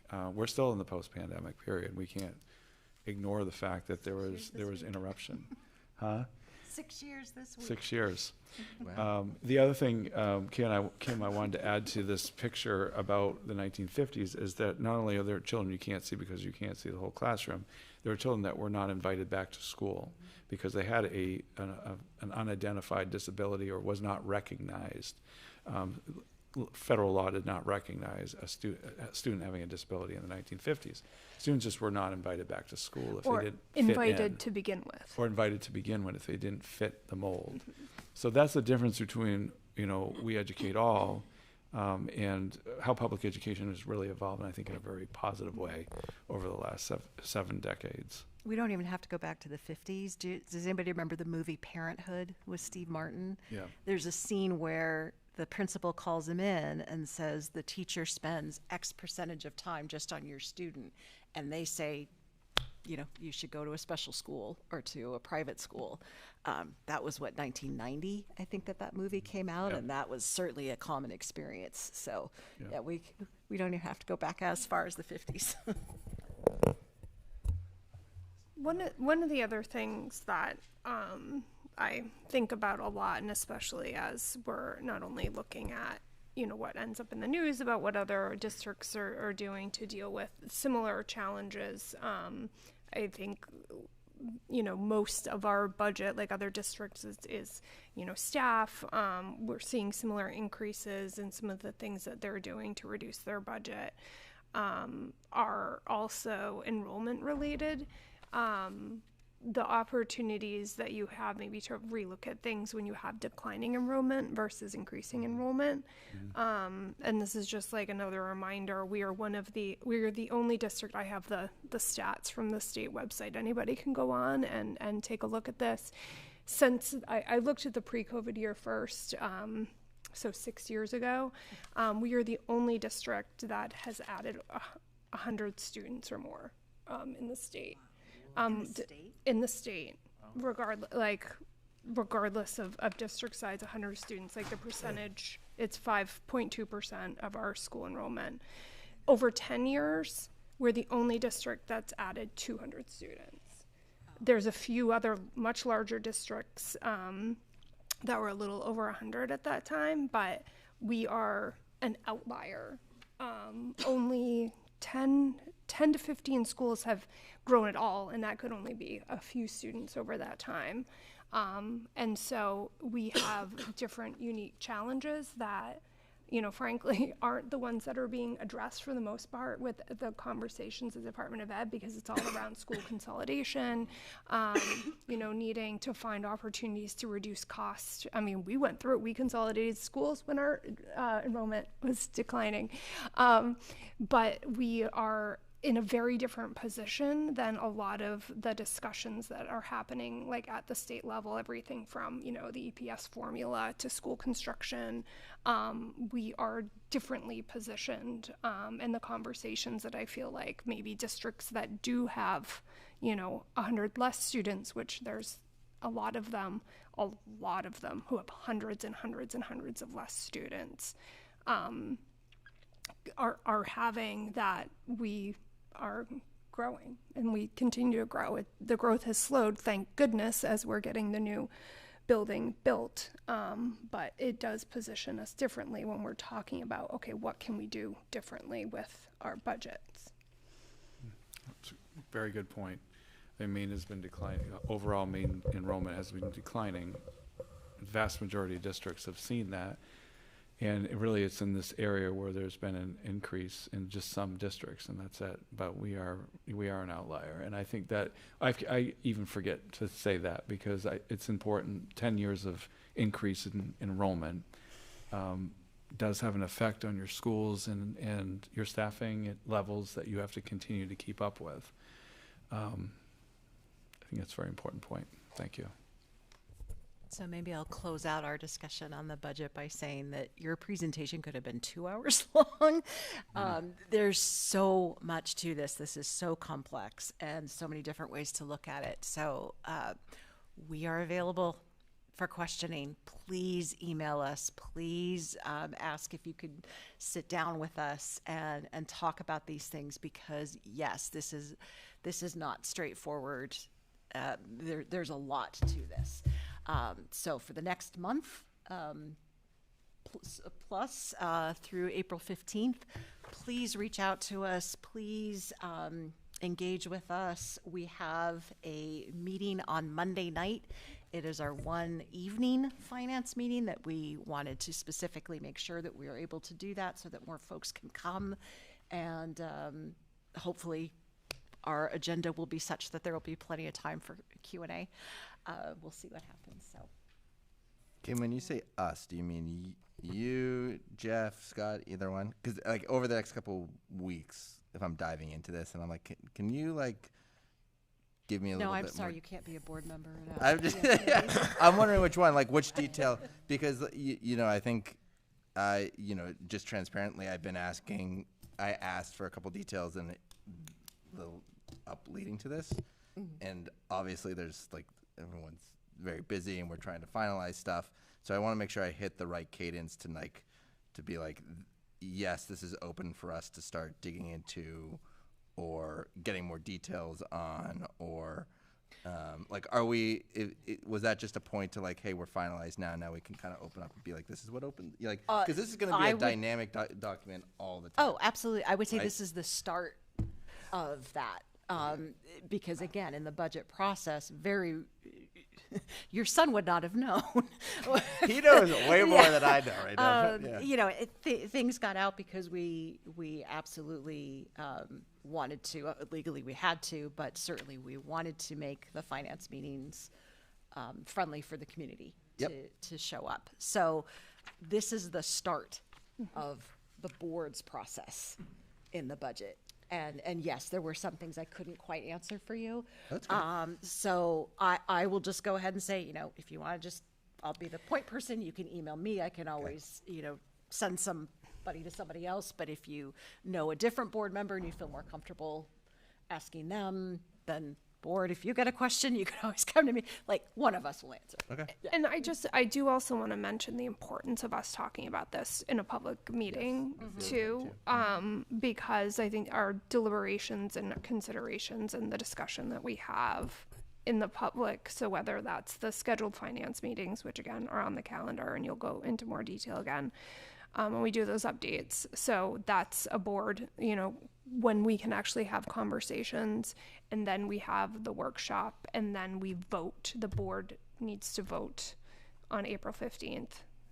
That's March 19th. No, the board March 19th votes is our workshop. on Sorry, April 15th is when we invite the board. Yes, okay. That's will be our item for action. Things that I found helpful, and I guess Scott and Jeff and Kim, like if I know I'll have specific particular questions, I will ask in advance, like the health insurance number, and then talk about it in public, just because I don't want to put anybody on the spot for something very specific that they wouldn't have on the tip of their fingertips. But that is sort of how I've been operating over the past few years. Important to talk about in public. What are we considering? How are we thinking about this? What's important to us? What's important to the community? But also, if we think we're going to need to know specific things, being able to reach out and make sure we have that information in advance, so everyone can feel a little more prepared to have that discussion, if that makes sense. Yeah, I think that's helpful. I actually had a process question from what Jeff said earlier that I forgot that was on my list to ask. Jeff, you mentioned that we can't really use the per pupil cost anymore based on education. I didn't know if you had thought about that and had any guidance on what we can use, because with a growing district, it's hard to compare our total number to another district's total number because, oh, we have this much increase. Well, it's easy to derive to a per pupil cost and know that they have 600 less students than us, so we get this number, we have this much increase. It's an easy number to use. So I don't know if you need any guidance on what maybe a tool in the future might look like. So just to clarify, I even though I said that, we still use per pupil cost, and we still look at that, and we still take those seriously, because I do think it is a good barometer. And in April, I do a budget summary for the board, if you recall that from last year. And in that summary, I do provide per pupil costs, and I do provide a comparison of our per pupil costs compared to several other districts in the area. as well, just to kind of, because it is a gauge, even though it is not the best gauge in my mind, because it doesn't paint the picture. It does show you something. So I will provide that information in the budget summary that I do in April. Do you have what you think might be a better tool, or is that something that we should look at in general? So there's different ways to look at this, and it is complicated because part of it we'd have to start looking at, and I do provide this in the annual report, how many students are identified special education, for example, in our district compared to other districts. We also disaggregate, I'm just using special education as one example of many. MTSS is another one. 504 is another one. But if you look at our actual numbers of students that are identified in our district in those areas, and we compare them to another district, let's say Falmouth or Yarmouth, and we look at percentages or numbers of students who are identified in those areas, that's another way of looking at that. In special education, the state recognizes several different categories of disability. So depending on the disability, a student may need a lot more staffing levels. And so, or there's a lot of costs that are associated with a student, for example, in FLS. That is not the same as being in a resource room. So we would have to look at how many students, if we're looking at another district or other districts, how many students are in a functional life skills program, and what kind of, and usually, generally, those are more restrictive programs that meet the LRE, the least, restrictive environment for a student. They need more services, more staffing, et cetera. But how many students are in their FLS program compared to how many students do we have identified in our district? Then how many students are identified for MTSS support in various content areas? How many students are in 504 plans? We generally are around 10, 11% when you look at 504 in our district, academic and health. So I think you have to start with those numbers when we're comparing. If we're going to actually look beyond just the total per pupil, that's where I would think we would want to look and see, not just say special education, but what categories of special education are we actually talking about? And really look beyond the actual per pupil. I don't know if that makes sense what I just said, but absolutely, because when you look at the numbers for per pupil and you calculate inflation, you look at it and you say, the database we have over the last 5 years, you have a $1,500 or $1,500 increase per student when you take in an inflation, so you have a 15% increase cost per student, per pupil. Right. But those numbers you just talked about may be driving most of that, right? We don't know based on that per pupil. So I think that is an interesting rabbit hole to go down. Yeah, and the other, there's other pieces too. I could just rattle on for a while, but how much do you want the comprehensiveness of your high school to be? How comprehensive is your high school, and how much do you want? And how can you compare our high school to another high school, and how comprehensive the services are provided in that high school? Because high schools have huge variability of services depending on the high school and what their programming is. So there's a lot of different ways we could look at this per pupil cost. But I am going to just give you I'll give you the per pupil cost, the gross, and then I'll give you the adjusted per pupil cost, which backs out the revenue, and I'll give you those numbers, and then we compare them to, we used to compare to only 3 or 4 districts in this area. Last year we started comparing, I think, 10 or 12.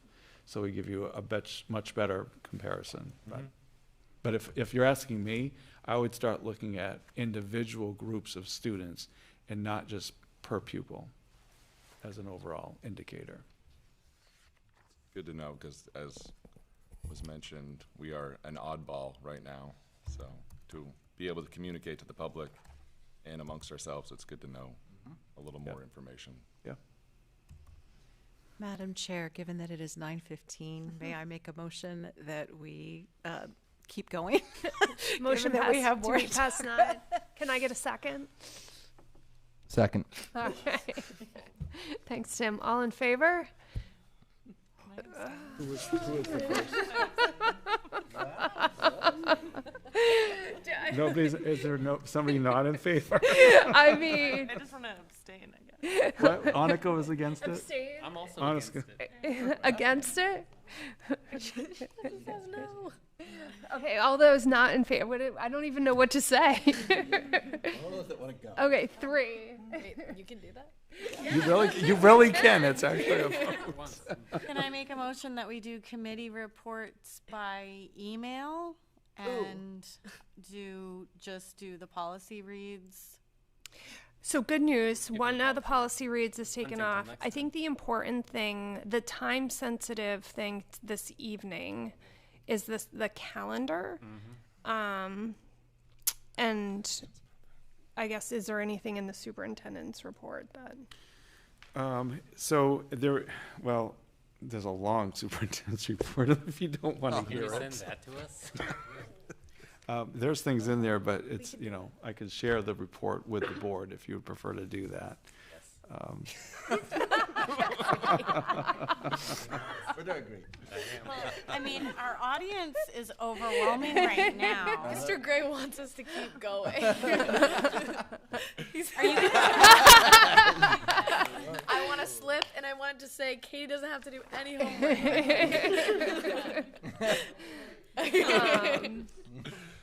Okay, so the motion did pass to continue. Keep it going then. But I will, as chair, I will use my powers as chair to give us a goal to try to get through. Let's take 20 minutes. I think we can do it. 20 minutes. All right. Go. Let's go. Okay. So next is items for action. Can I have a motion to approve deleting policy IICAA, non-school sponsored trips? Can we, point of order? Okay, sorry. Can we punt on second read deletion and second read for Yep. policy? There were a few suggested changes, and they're small, but I'd like to make them so everyone can read with the suggested changes. So can we just punt on second read till next Okay, next on time? both We'll of skip them. that one. Great. Okay. Save us time. We're good. Okay. Can I have a motion to approve the 2026-27 school calendar as presented? So moved. Thank you, Sean. Thank you, Jesse. All right. So the school calendar was reshared. Were there any changes since you shared it with There's us last? been no changes since I shared it last.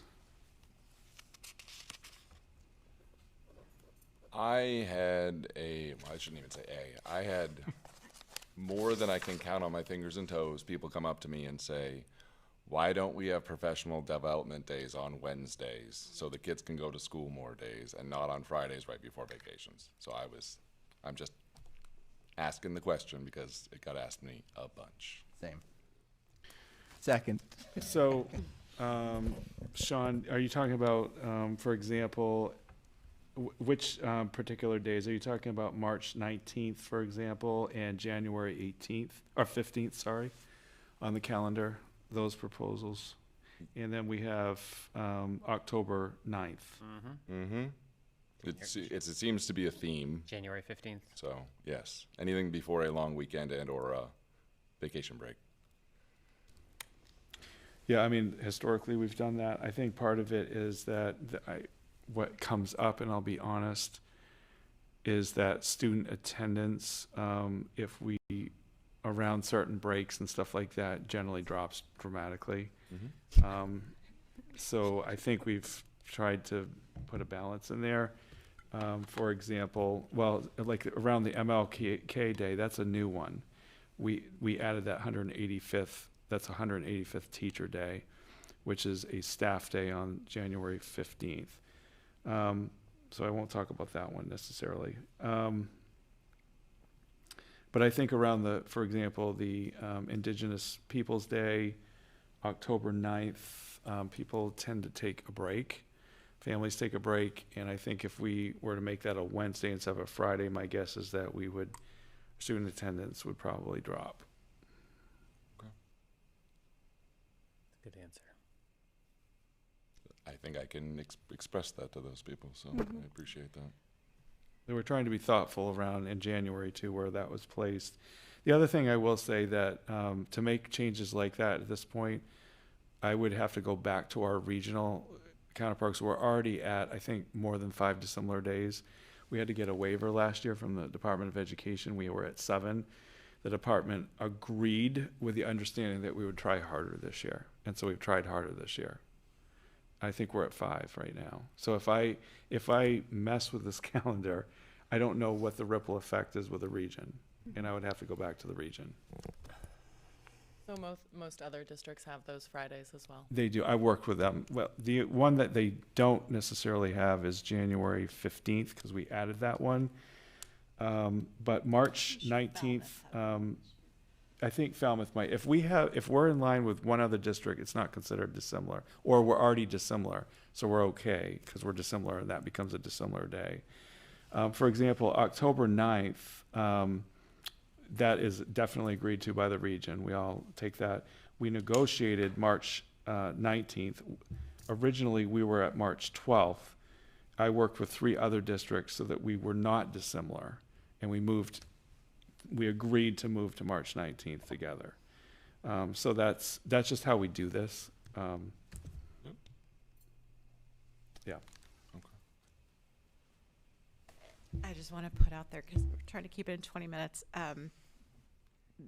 I feel bad that questions came up and we're not giving this a whole lot of time in our meeting, but I'm just wondering if maybe we can think for next year about some sort of calendar workshop or school, to really dive in, given that we have to approve this pretty much tonight, and it's just so late. Yeah, we are on second read, and I know I've already preempted some of these conversations with Jeff, Superintendent Porter, in that this is my 4th year on the board, and I said this will be my last approving this many half-day Wednesdays. I do understand that we are under an extraordinary change next year with the getting ready to move to the new schools, and needing time to get ready, and everyone's done an incredible job getting ready for that.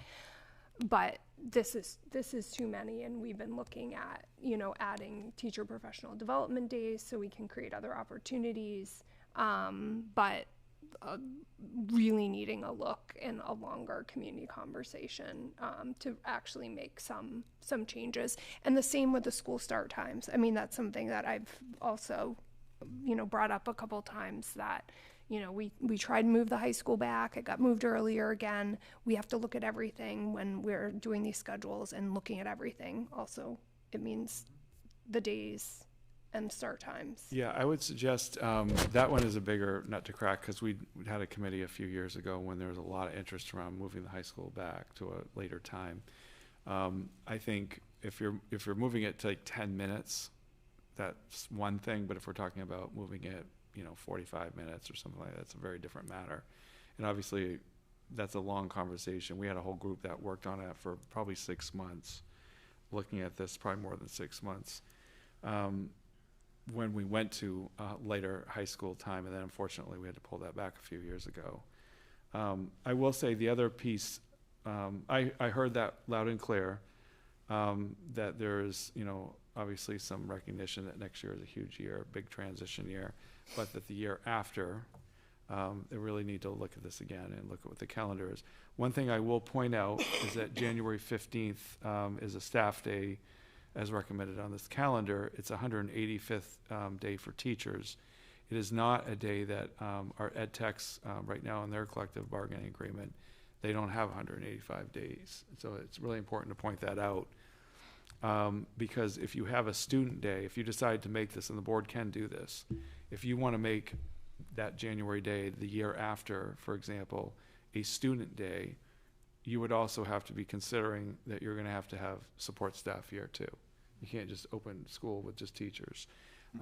We need all of our staff on a student day. And that would be an additional cost, because we haven't budgeted for That's that right. number of days for educational technicians, because they Right. basically work the student school year. Yeah. With some PD days. So that would be a budget item in addition to a calendar item. So I'm just pointing that out. And I know we're not really talking about that for next year, but if you're considering that for the year after, there's nothing in the collective bargaining agreement for teachers that says you can't make that a student day.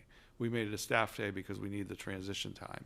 We can add it to ed techs and other support staff. It would Yes. just have to be, we'd have to pay them and Right. have to budget for that. It'd be a budget item. Yeah, we can set the work here for that. Jeff, I think, yeah, I mean, I think where we're at, just a quick suggestion. I think it might be good to send something in a,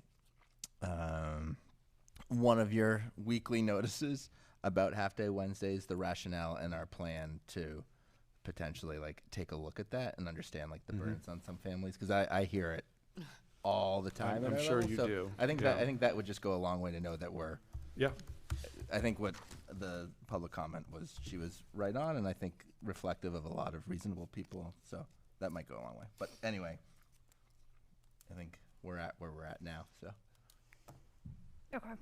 Any other comments? Okay. All in favor? Okay. It's unanimous.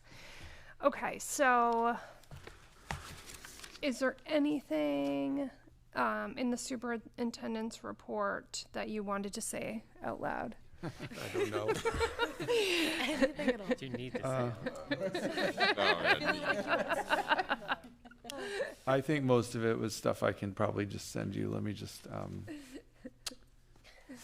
we did the hard hat chats. I mean, I really encourage people to look at those, but again, that's in the report.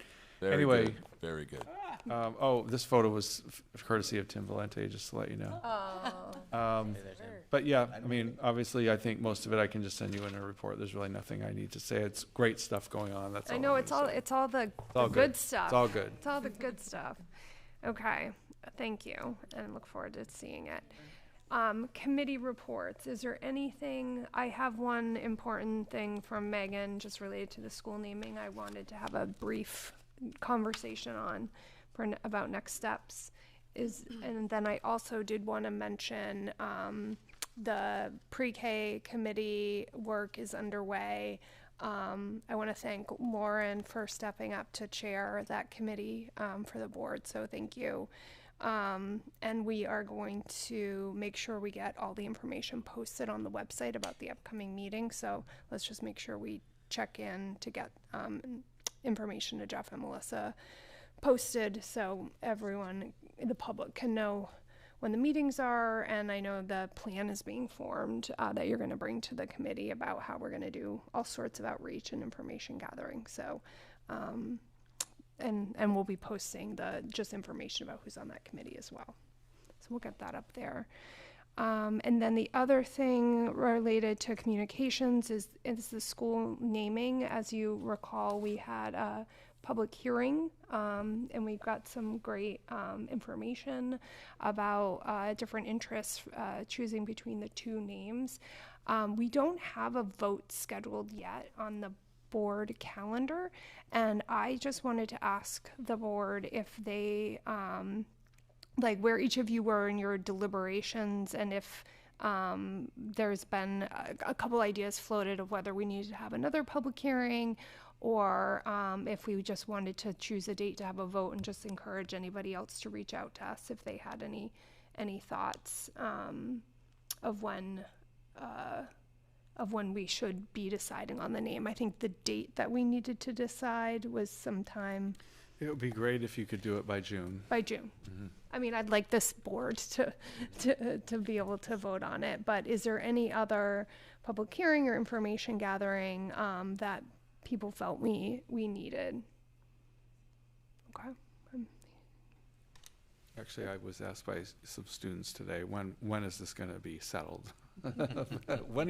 Who's making the decision? When's it going to happen? So I did let them know. Okay. I think we should remind people in newsletters if they want to come to public comment or email us. Mm-hmm. And just do that, and then we have a couple of meetings where we allow that to happen. So okay. I don't know, April. It's almost April. I know, actually. right? Never mind. We have an April 2nd meeting that it doesn't have a ton on it. Is that April 2nd sound good? Can I flag something from policy that might need to get added? Okay. So we have a couple first reads coming, but another thing we've taken up in policy is looking at the district cell phone policy. Oh, so right. I was going to suggest that at some point we put on a meeting, putting it out there so that if similar to the school naming, that it's a big thing, and so Carl has asked kids at the high school to get feedback. But if parents have strong feedback, I think it's worth putting out there before policy continues its work, because we took it up, but we haven't.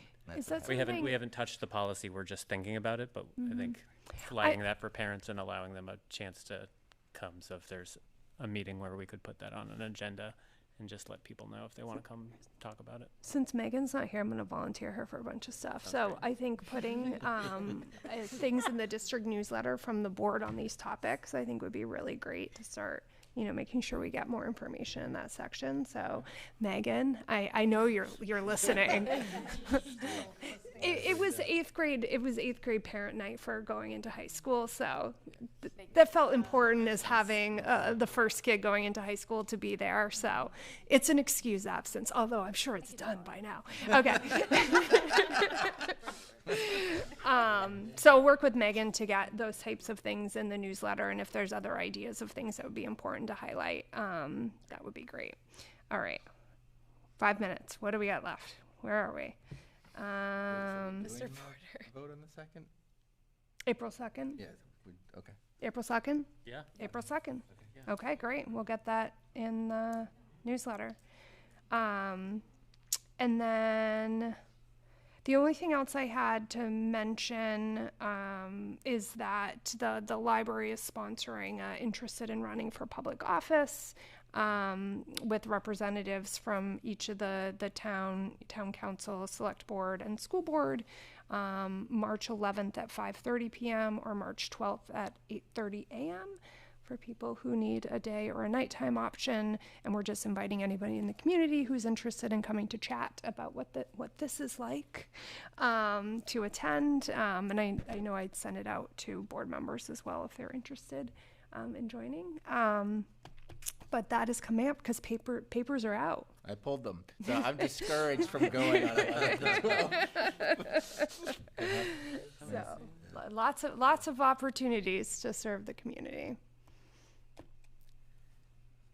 3 minutes. I mean, all anyone has to do is make a motion. Do my report. I have one item. You have one item? Okay. I don't want to leave this night stumped on the budget. It was 13% increase on health insurance. That's what last year was? That's right. I just looked it up. So, okay. So that was probably almost $1 million last year. Yeah, it was a big number last year, too. So, and so this is on top. Yeah. All right. There you go. There we go. Thank you. I don't want to be stumped. Mr. Porter, will you share the superintendent's report with me and Katie? I did. No, it's when you send it to the board of directors, we don't get it. You're not on the board of directors. I didn't make that group. They don't include us. I am so We're sorry. not part of that. It's honestly Almost- so that we don't get the I don't know what scary you're talking about. emails, though. I am so Almost sorry. every slide from your presentation has been shared on Facebook, on the MSAD 51 Facebook site or Instagram. So Okay. not in no way saying that we don't need a presentation, but if you follow Greeley or MSAD 51 on social media, you will have seen most of this already. Any student updates that we should know about, guys? Spirit Week next Oh week. my gosh, Spirit Week is going to be so much fun. We're excited. Yeah, That's we've got, let's gonna be hear it. fun. We've got monochrome or every color Monday, anything but a backpack Tuesday, Adam Sandler Wednesday, and class colors for Thursday. And then no school Friday. Fun. We should do a school board spirit. Can we? School board Spirit Week? That's a good idea. Oh my Yes. gosh. All right. Hey, we'll all hang out. Everyone's dressed like Mr. Porter Day. That's my vote. Let's Wait, do what was that? What was that? Everyone dressed like Mr. Porter Day. Oh. Like, I was asked today if I always wear a suit like every day, and I said, no, not every day. Not every day? No. I would in a suit every day. I'd like to argue that. All right. Anybody want to make a motion to adjourn? I make a motion To adjourn. All right, Sarah. To wear one Okay, before second. That's it. I'll give that to Annika. All in favor? All right. Unanimous. Thank you, guys. Appreciate it.